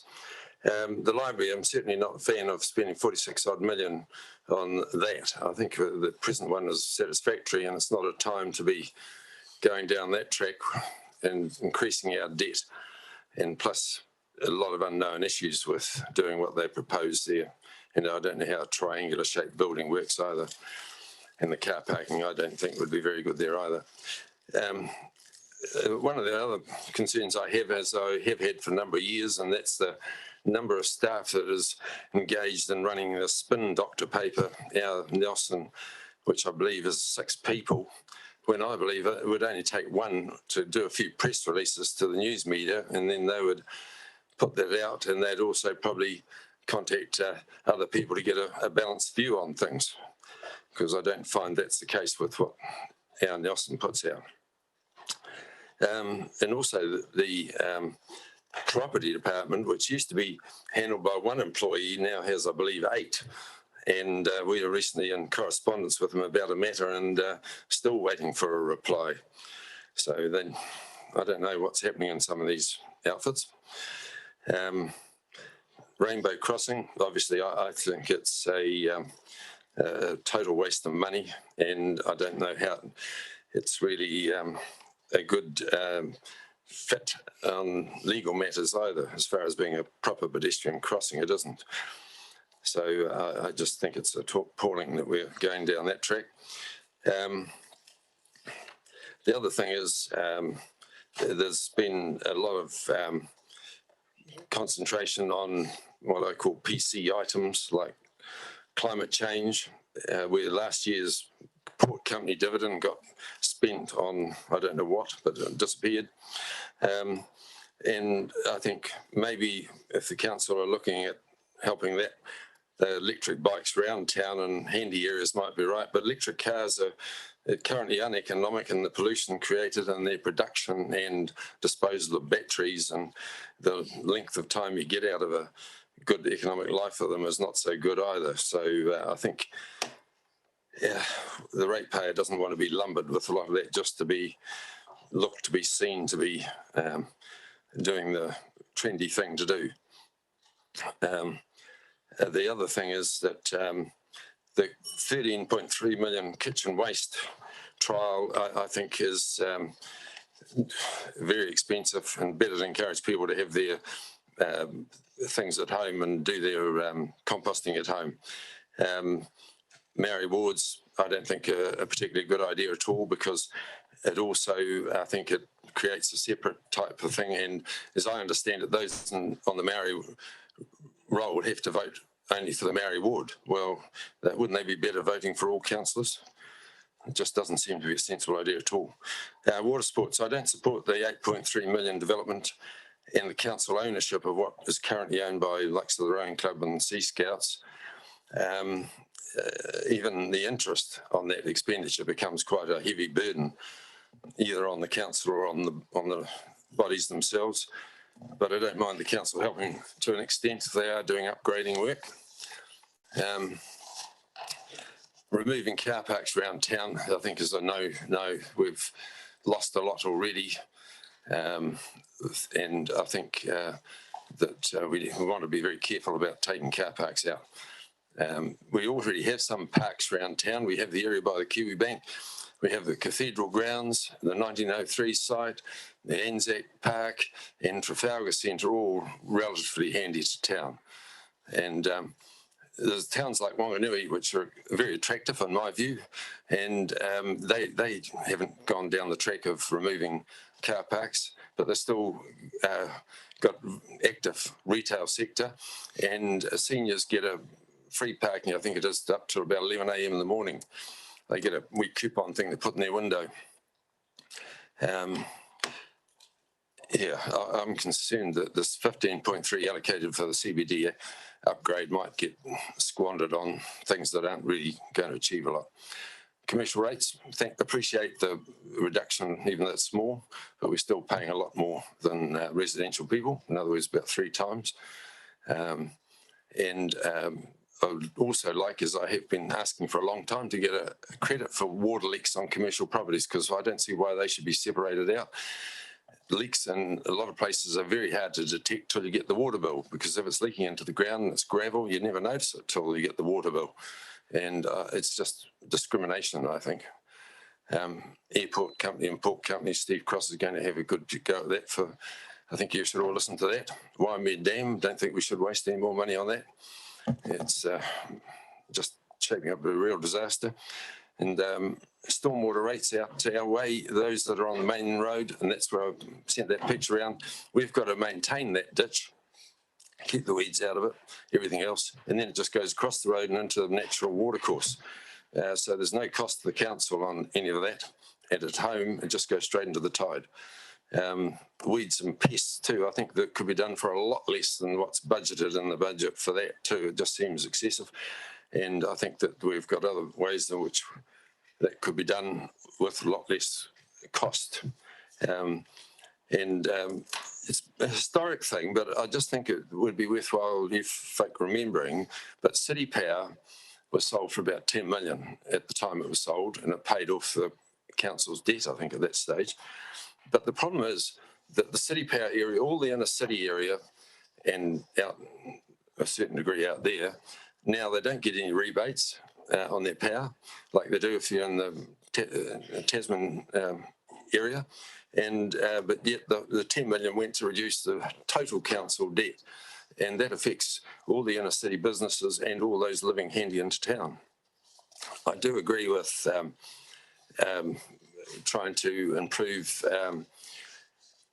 residential on first floors in town, but converting existing places is far from simple, because you run into all the complications with fire safety and earthquake strengthening and disabled access, which just makes a lot of those things totally uneconomic. Happy to answer any questions if anybody's got any. Thank you, Gia. It's comprehensive submission. I've got a question from Councillor Neil Stevens.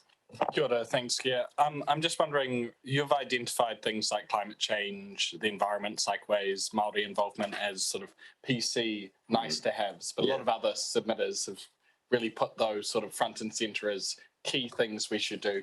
How do you think we should sort of figure out what's nice to have and what's actually essential? We've got to be realists as well, and nice to haves come when you can afford them. And a lot of people, their rate bills are going up and up and up every year, and they get like 5% on 5%. And I think that those people might be thinking, oh, it's nice to have, but do they really understand the cost of doing some of these things and how it goes? We're only a small city here. We're not a big metropolis, and I think that a lot of people don't really appreciate it.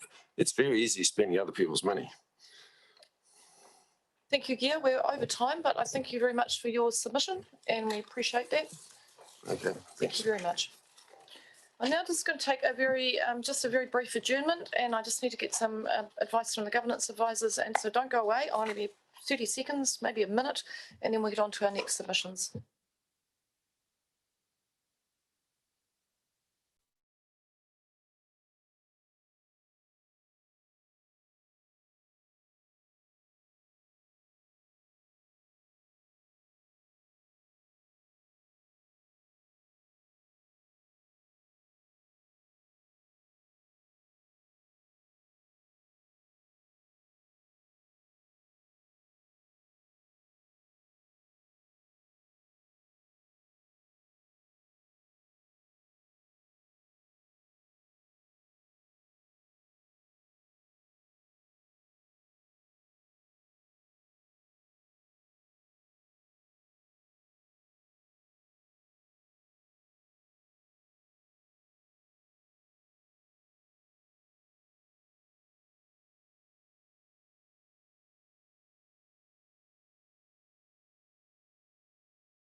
let's bring the meeting back to order. We are now at the submission from Nelson Airport Limited, and I'll invite Paul Steer, Chair, and Chief Executive Andy Wootton to join the meeting. Councillors, there was a notation on that there may be some matters in here that were commercially sensitive, but I've spoken with the chair and he's comfortable for the presentation to be in public. But if your questions were to go to matters that may go to commercial sensitivity, then we'll have to move into public excluded. And that'll be the same for the Port Nelson Limited presentation as well. So kia ora, welcome to our meeting, and Paul, I'll hand over to you. Kia ora, tēnā koutou. Thank you for the opportunity to underpin our written submission in regard to your proposal to merge Nelson Airport with Port Nelson. We hope we are able to answer any questions you may have, ensuring you understand the rationale of our deliberations in this matter. It is clear, based on the modelling undertaken by Port Nelson and Nelson Airport, that the major impact of any change will be borne by Nelson Airport. The board at Nelson Airport has 29 years executive operational experience at airports on top of their governance experience at Nelson Airport. Unanimously, our board opposes the governance and operational merger, which is the joint recommendation of councils. It does support the potential for a new holding company to allow access to LGFA funding for the port. Senior management at Nelson Airport has over 32 years operational experience across airports in New Zealand. Senior management also unanimously opposes the proposed merger, as they consider that the suggested benefits will not be realised, the risks have been understated, and the full merger will be to the detriment of both the airport and the region. We hear and accept that our view has not been agreed with by the port and council staff, leading to the recommendation for the merger being placed in front of the Nelson and Tasman public. Neither the port staff or the council staff have any airport experience to base their assessment of risk or determine the impact of the recommended changes. We remain really concerned about the impacts of the recommended changes and do not understand why the informed viewpoint of both the board and management at Nelson Airport has not held greater weight in these deliberations. The proposal treads new ground with the structure, particularly for an airport the size of Nelson. Airports down to the size of Marlborough, with less than a fifth of the passengers that Nelson Airport has, all have dedicated CEOs and indeed dedicated boards. The proposed model steps well away from standard practice for airports of comparable size and complexity. That was well highlighted in the New Zealand Airports Association submission. The Airport Association were also at pains to point out the different regulatory framework that the airport and the port operate under. This will only become more challenging in the future and require more dedicated focus with more specialised skills, not less. I now ask Andy to outline the tenets of our concern that cost savings originally expected, are not what they seem. Andy? Thank you. So, great store has been placed on the Deloitte report as an independent review of two parties that disagree. Clearly, we're putting a real challenge in front of council members. So what I want to do is just to underpin my comments back to the Deloitte report, where you've got an independent review.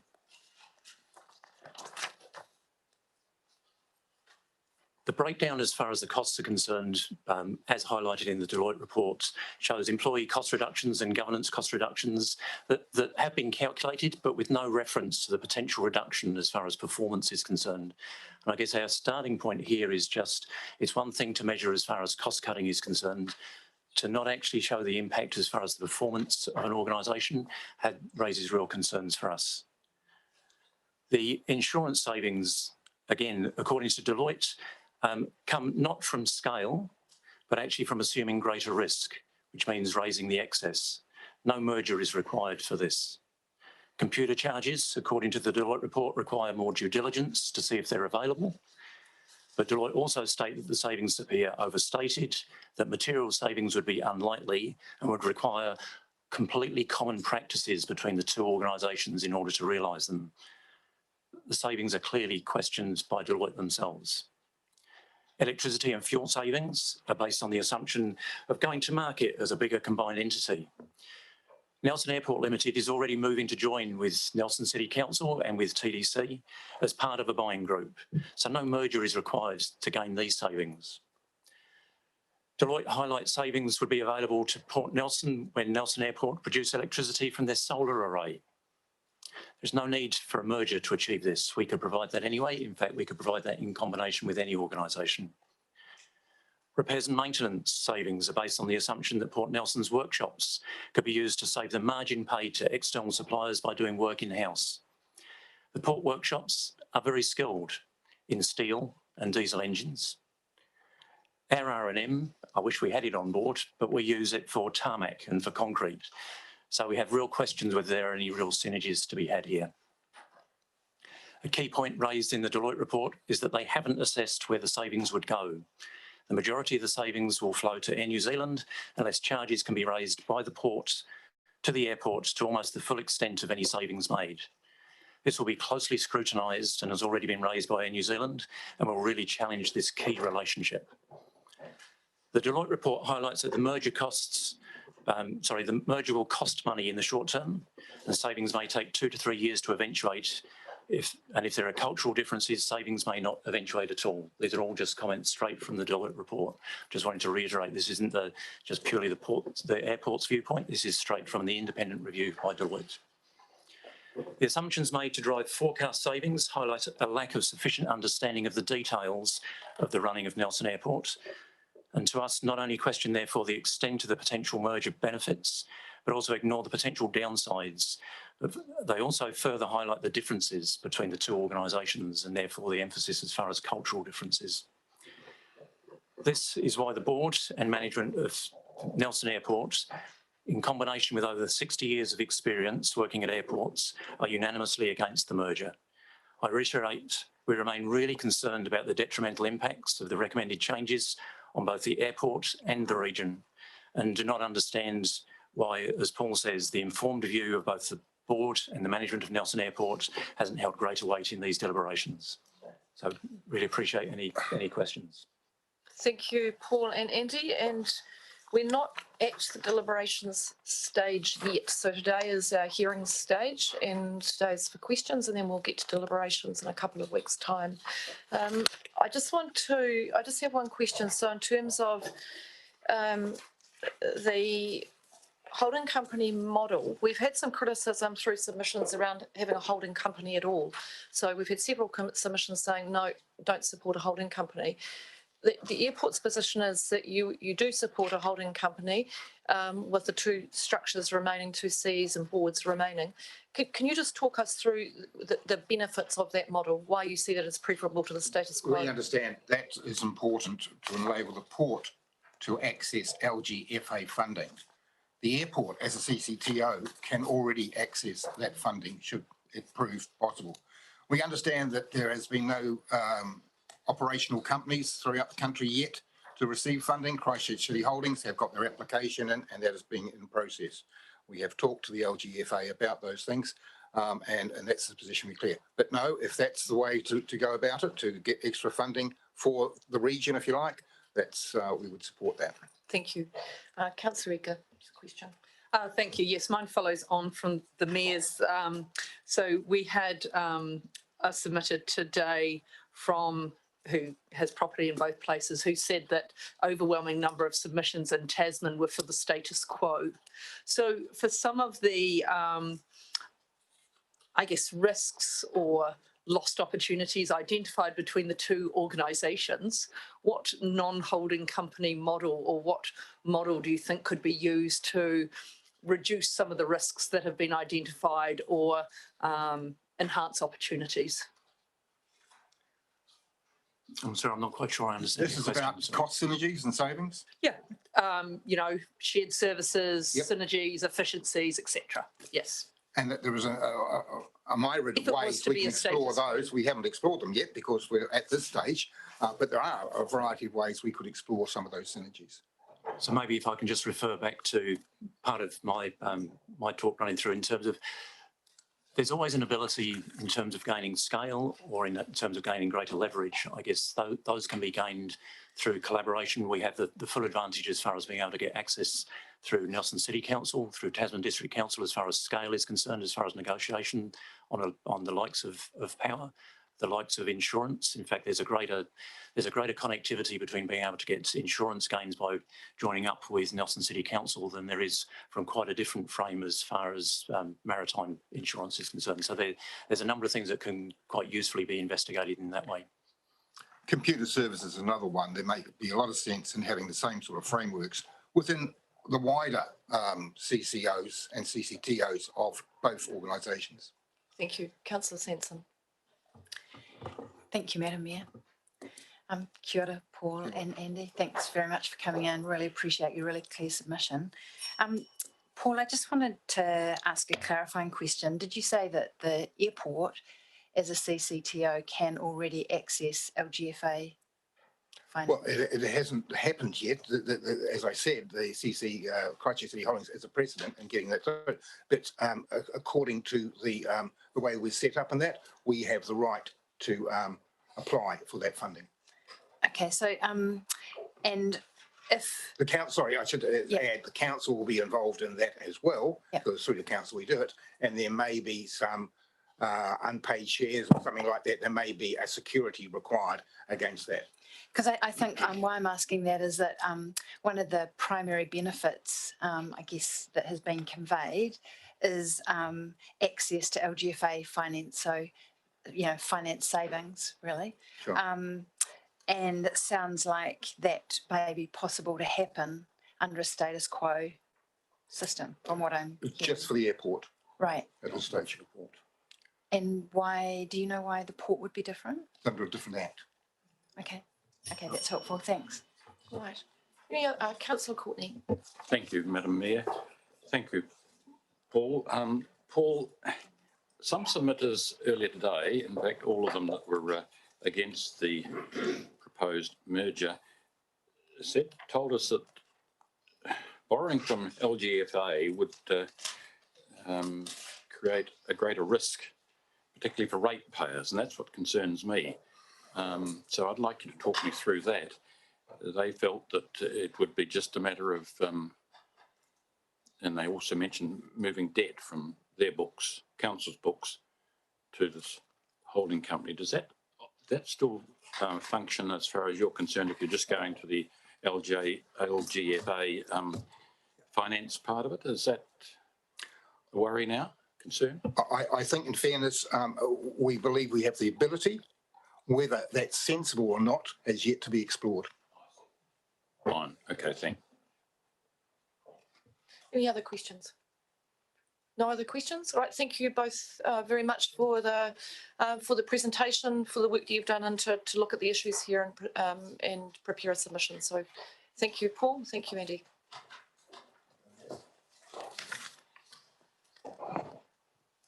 Thank you. I now invite Port Nelson Limited to speak to their submission. Invite Jeff Dangerfield and Hugh Morrison to the table.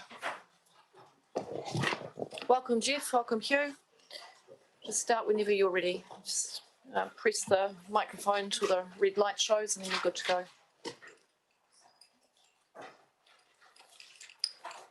That's fine. Thank you. Kia ora, welcome everybody. Just a slide just to tell you the sort of what we'd like to cover quickly. I know time's short, so we're going to rattle off through this at a bit of pace. Let me present just a few things on the big picture. The holding company proposal is not in the conventional sense either a merger or a takeover. Both companies will continue to operate as individual companies. What the holding company does, it enables access to financing. You've just covered that with Paul. But it also allows you to create a common back office that can help lift capability and resilience to the advantage of both companies.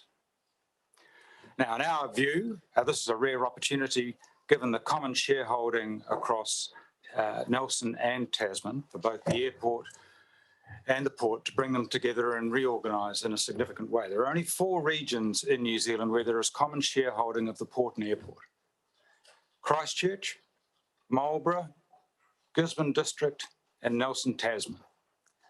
And Nelson Tasman's the odd one out in not ever having taken the holding company step. In terms of the financial benefits of this, in a net present value sense, NPV, that's all of the future stream of benefits brought back to a present value, based on the range in the Deloitte report. Undertaking this restructure yields $14 to $19 million worth of net present value.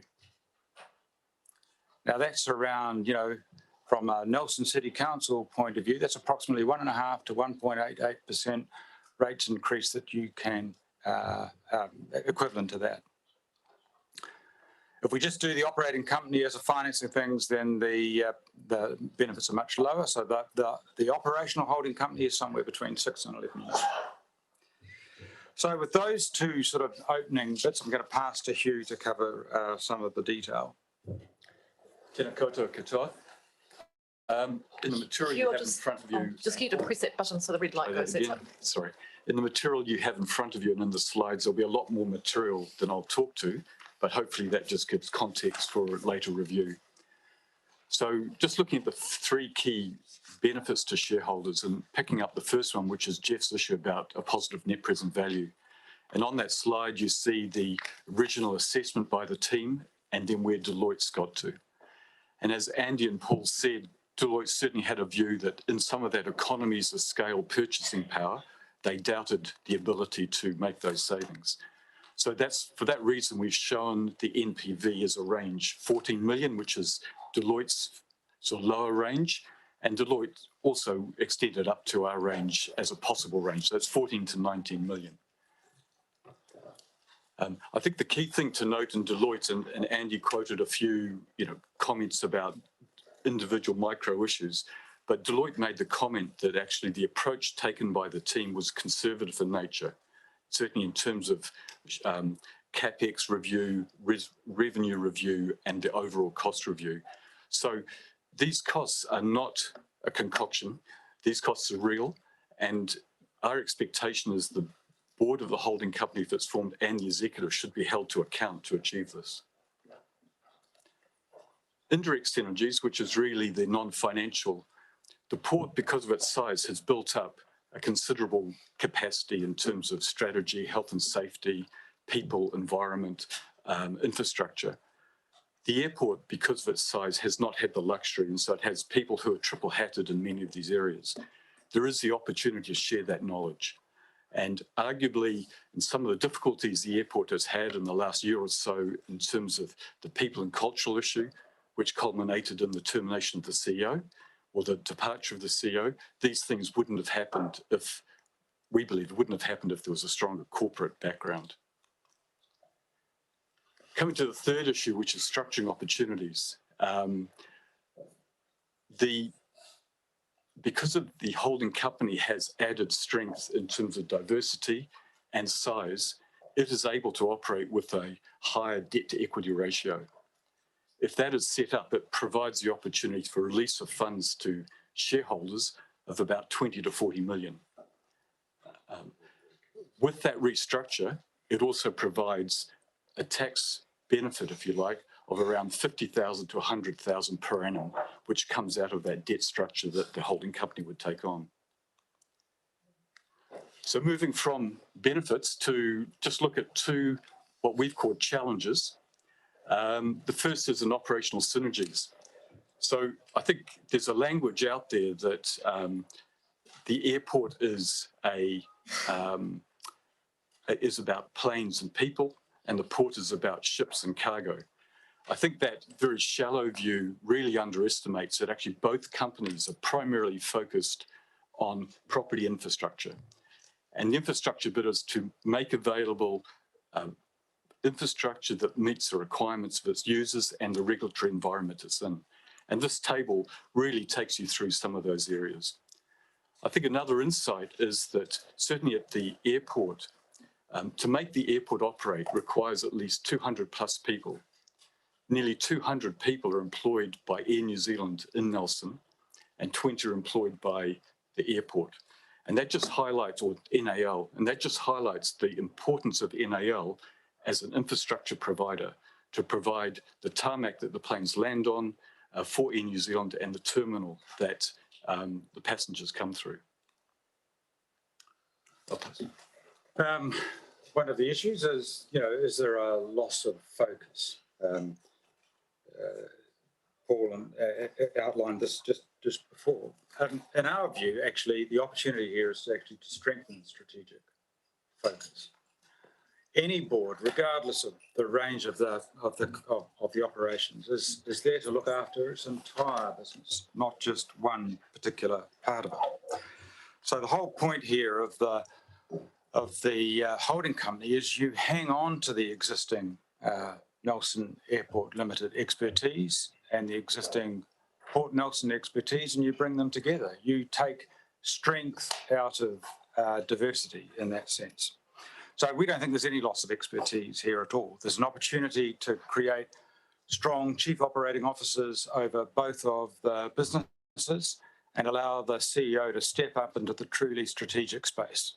And that is a real benefit to both companies and a benefit to the region. And the scale here, in my experience, is nothing unusual.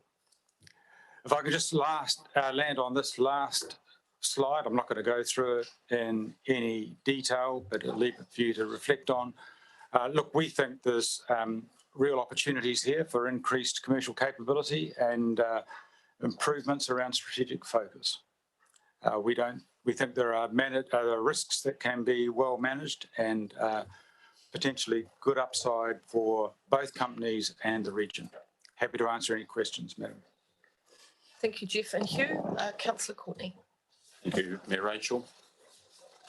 Why is the port promoting this? What's the primary reason? Just one reason, the primary one. Because it allows this company and the airport to be stronger. So there are some big funding advantages, which you've just canvassed. There are a bunch of operational synergies where we can make ourselves more efficient and make the airport company more efficient. That's why. Fine, I wanted one, the primary one. Oh, okay. Thank you. One, the primary one. What one? Financial benefit. Financial benefit, not tax? No. Is it correct, and I can have another couple of questions, Madam Mayor? Is it correct that the port promoted this 9 years ago? This? Not quite like this. Sorry, obviously, before my time, but I understand this has been promoted. I don't know if it's 9, but and I don't know the motivations at that time, but I understand there were more about structural benefits. But people in this room would have a better view than I would. Yes, I do, and it wasn't promoted by the port. It was a council promote. This one was promoted by the port, though. This one. The one 9 years ago. Yep. Thank you for that. And the final one is, I'm sorry that you raised, Hugh, in your presentation. I was just really concerned when you talked about cultural issues at the airport, because that runs counter, quite frankly, at variance with the truth. The community telling me that claim lies squarely at the feet of the port company, cultural issues. And if some around this council table haven't heard that, well, they're not as close to the community as they should be, because that's where it's coming from. And for you to raise that today, that's the first time I've heard that. So could you explain yourself, please?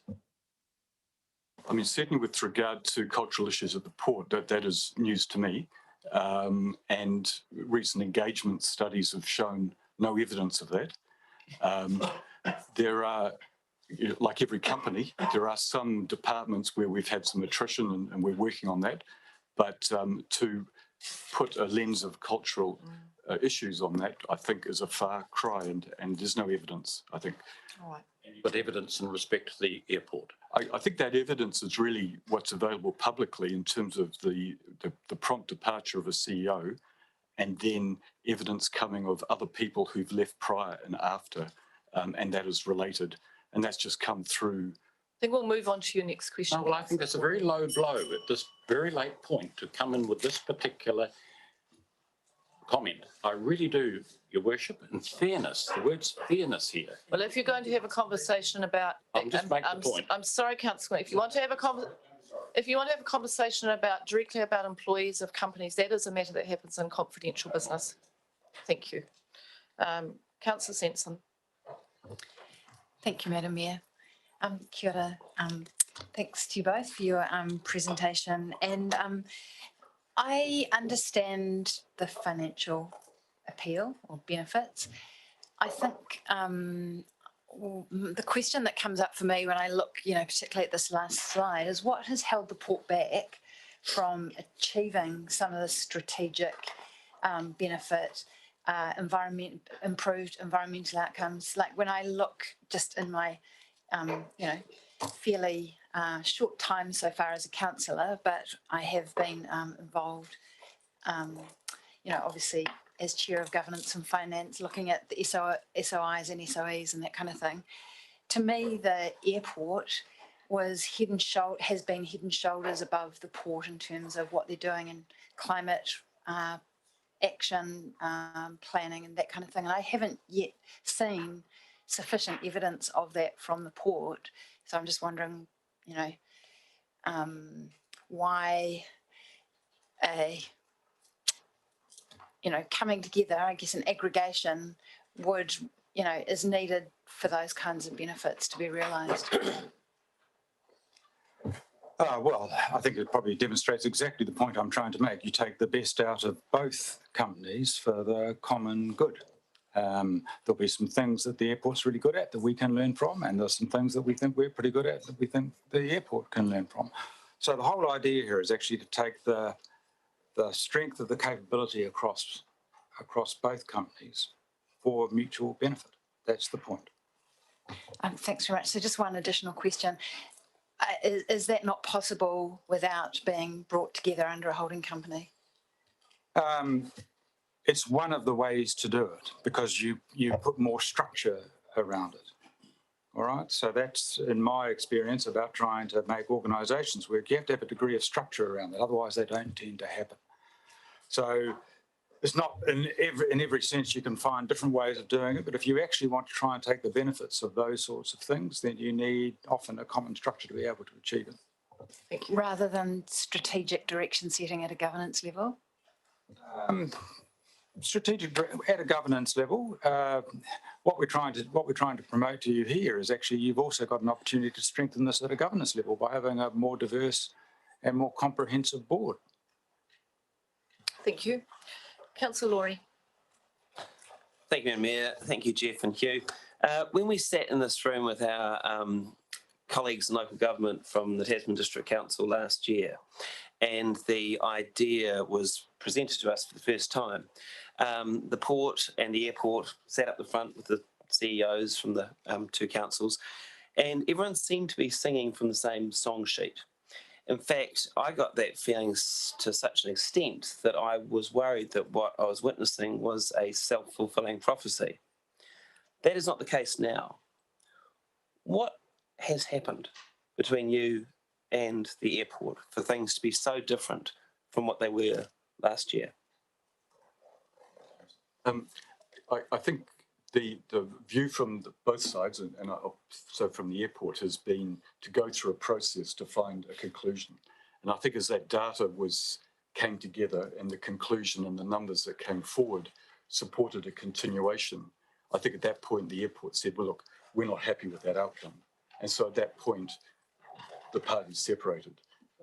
So I think the airport ran a very appropriate process of looking to gather the data. And then when the data was gathered, which showed naturally its indication, they said, look, we think the risks are underdone and actually that outcome isn't what we would support.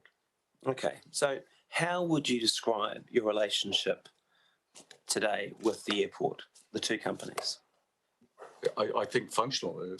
Andy and I catch up for coffees, and we understand that if this happens, we've got to work together. We're conscious about the impact on the people and how we have to work together. So it is a functional, respectful relationship. Okay, last question from me. If this doesn't happen, will anything change at the port?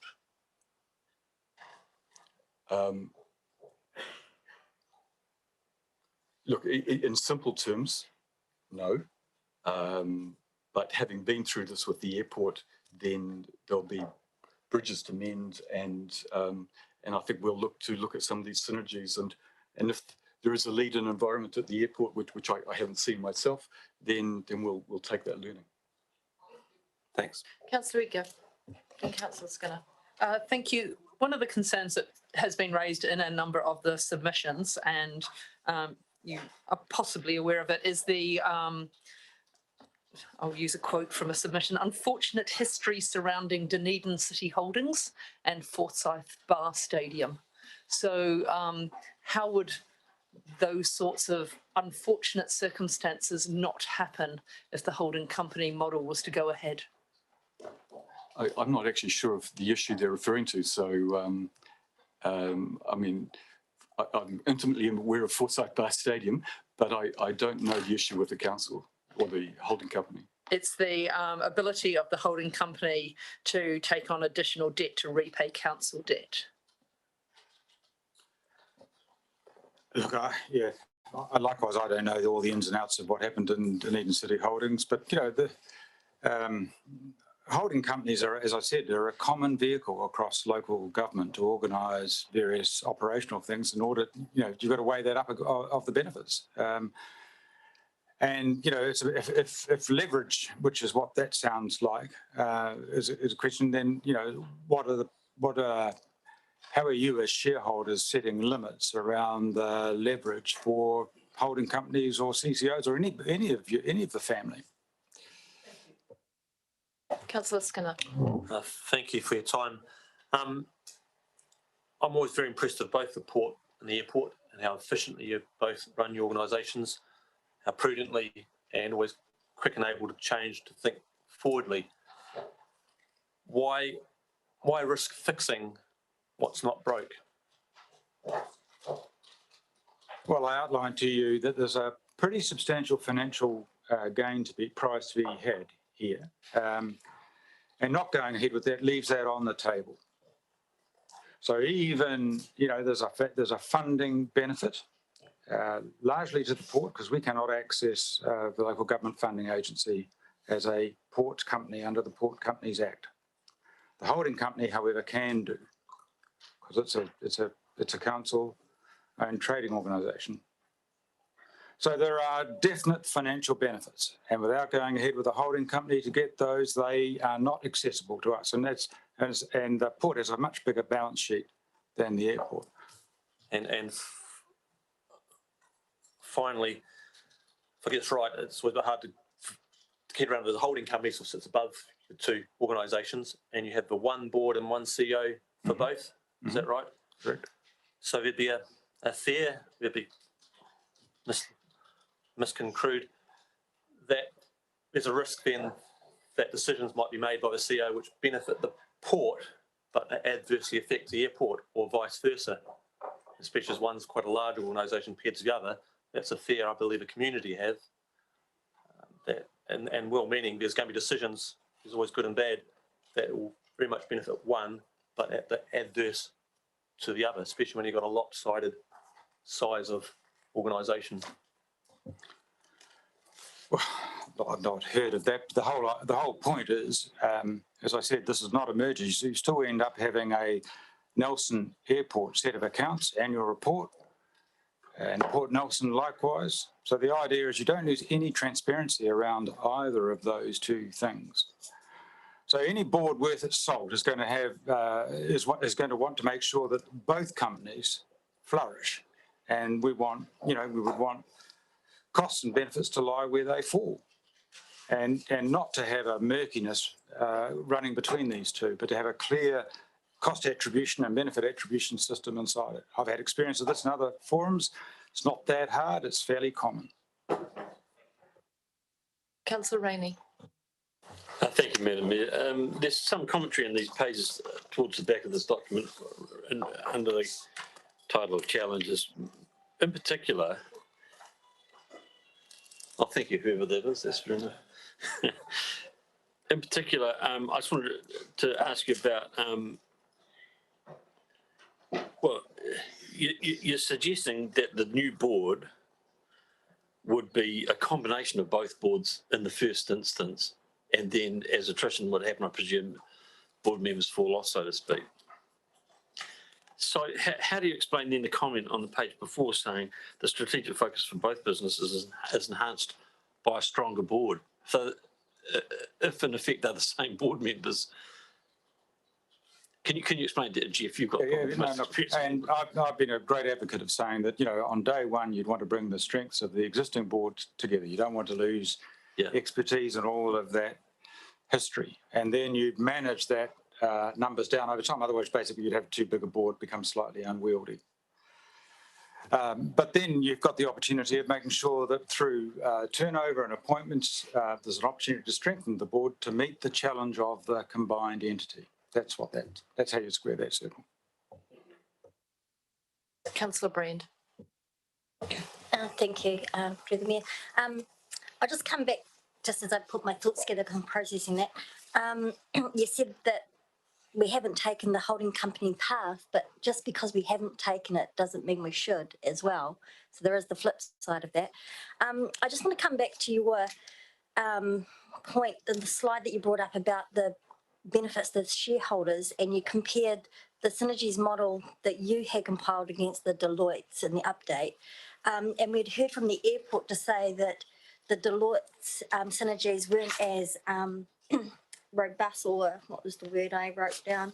There wasn't the real rationale to show where those actually sat or how they came to those terms, and yet yours is higher. Can you just clarify how you got yours higher when we've heard the opposite side from the airport just prior? So in the range that we provided, we took Deloitte's lower level, whereas so that they felt some of the things proposed wouldn't be achieved, so they put it on a lower level. And so the range, which you've got a $14 to $19 million benefit, the 14 number is based on their numbers. So while they said that there were areas they had concern with, they approved or they supported 60% of the cost savings or synergies that were proposed fully. And there's about another 30% they said, yes, you might get part of that. And so that's what we put in as our lower threshold. Okay, so on the reduced contract services, you've got 176. They've got between 129 and 140. So you're saying that that's the 30% difference that they've said they haven't accounted for. Correct. And then same further down, when you they've got between 82 to 435, you've put in the 435 and not taken the lower bracket. No, in the lower number, we've taken their lower number, 82. Yeah, their lowest number is 82. You've put in 435. No, we've put the range in. So the left-hand column, if you like, equates to the $19 million net present value, and the lower numbers of the right-hand column equates to the $14 million net present value. So how does the port say that that is true in an accurate way going forward when we heard the airport say that it wasn't? Well, I think that the airport was taking, if you like, the negative aspects of Deloitte's, and that right-hand column is the negative aspects of Deloitte's. Okay. But it still adds up to a savings to the community of $14 million. Okay. And then we've heard, and I sort of think in a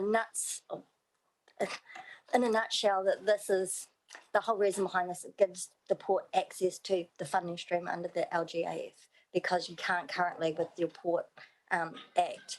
So what is your rationale, or what do you believe has prevented other holding companies from pursuing accessing funds through the LGAF, taking into account that the Christchurch City Holding is only just going through that process now? So it's been around for a while, no one else has accessed it. So why would you feel that a holding company now would benefit and push through that process without knowing what the precedent will be set with the Christchurch City? Well, the truth is it hasn't been around all that long. It's a fairly new opportunity for CTOs to borrow through the LGFA. And I think there are now some that have gone through that. Invercargill, I think, is one. So early days in that regard.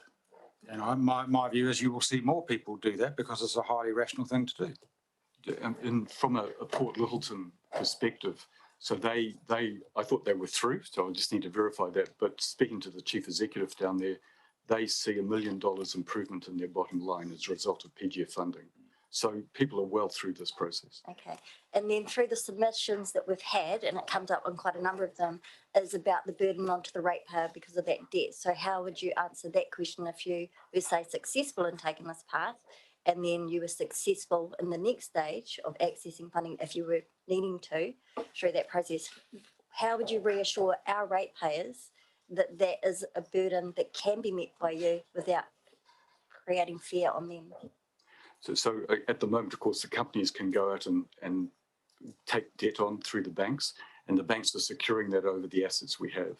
So likewise through PGF, the actual loan is secured within the local authority, but the assets of the port still remain. So there's a security there. And I think the issue for local governments with legacy assets like this is no matter what happens, a local government or a government will step in to support those assets. And so it's really recognising that that low rate of interest is charged because people know that government and local government will step in, and that's effectively the up or the decrease in the rate. Thank you. Councillor Noonan, then Councillor McGurk. Thank you. Following on from Councillor Brand somewhat, we've heard from our ratepayers that they are a bit nervous about this because they are the bottom line in the end. So I guess my question is, do you as a port intend to access that fund if this proposal goes ahead?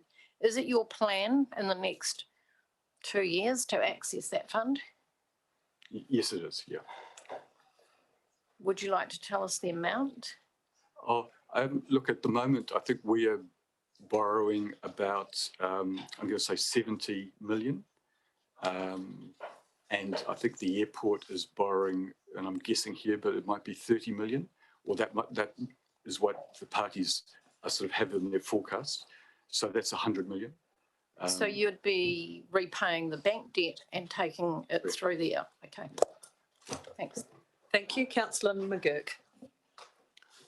Yeah, probably got a couple of really simple questions. I'm just going back to your overview at the start. I'm quite familiar with the holding company with TLAs, but can you think of any example where two councils own one holding company? I'm not aware of any, but are you aware of any?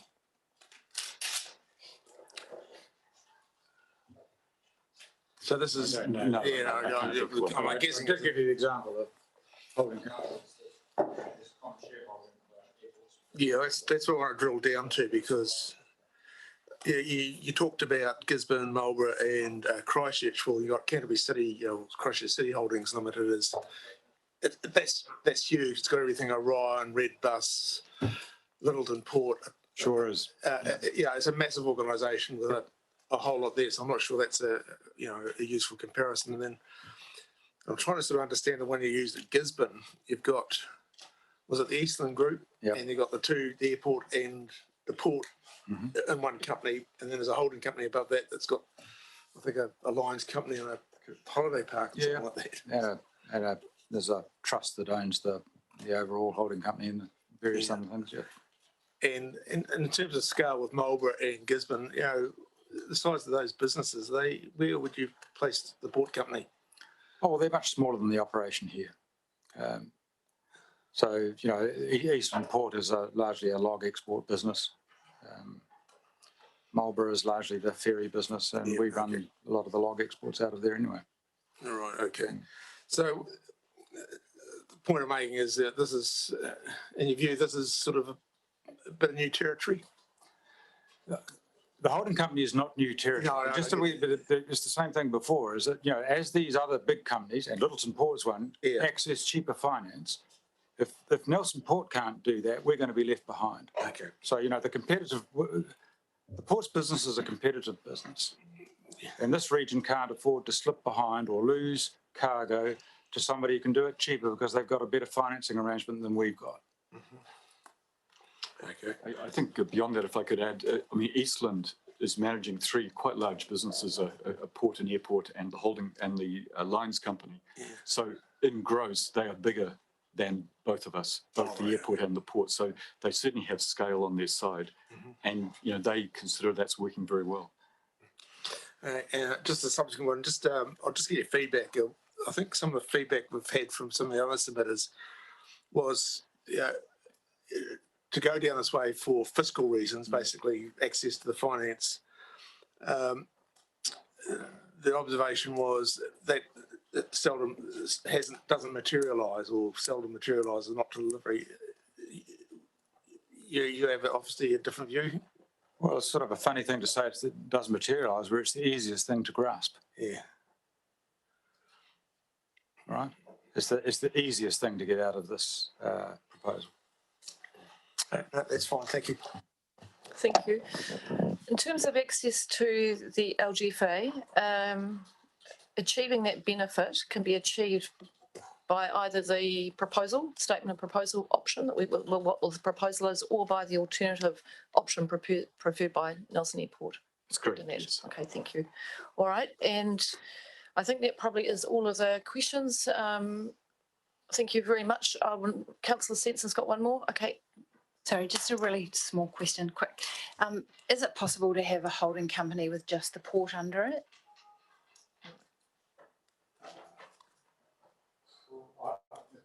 I don't know. You'd need to get your officers to give you some advice on that. I don't know. I can't give you a definitive answer about that. Okay, thanks. Thank you. Thank you very much for your submission. Thank you for being answering questions. It's important that we did have the chance to put those questions today. So thank you, Hugh. Thank you very much, Jeff. Appreciate you attending the hearing today. That's our last submission for today. So I think we're finished for the day. Back again tomorrow. So that'll be, I think we've got a reasonably full day tomorrow. I think. Yeah, full day, 9 to 4. Yasmin, I think we're 9 till 4 tomorrow. And again, if there's any sort of questions that you think that you're gathering up, if you can just sort of get those through and batch this to Nikki McDonald, that would be great, just because they're continuously sort of working their way through to the deliberations process. All right, I'll adjourn the meeting and we'll see you again tomorrow morning. Have a lovely evening.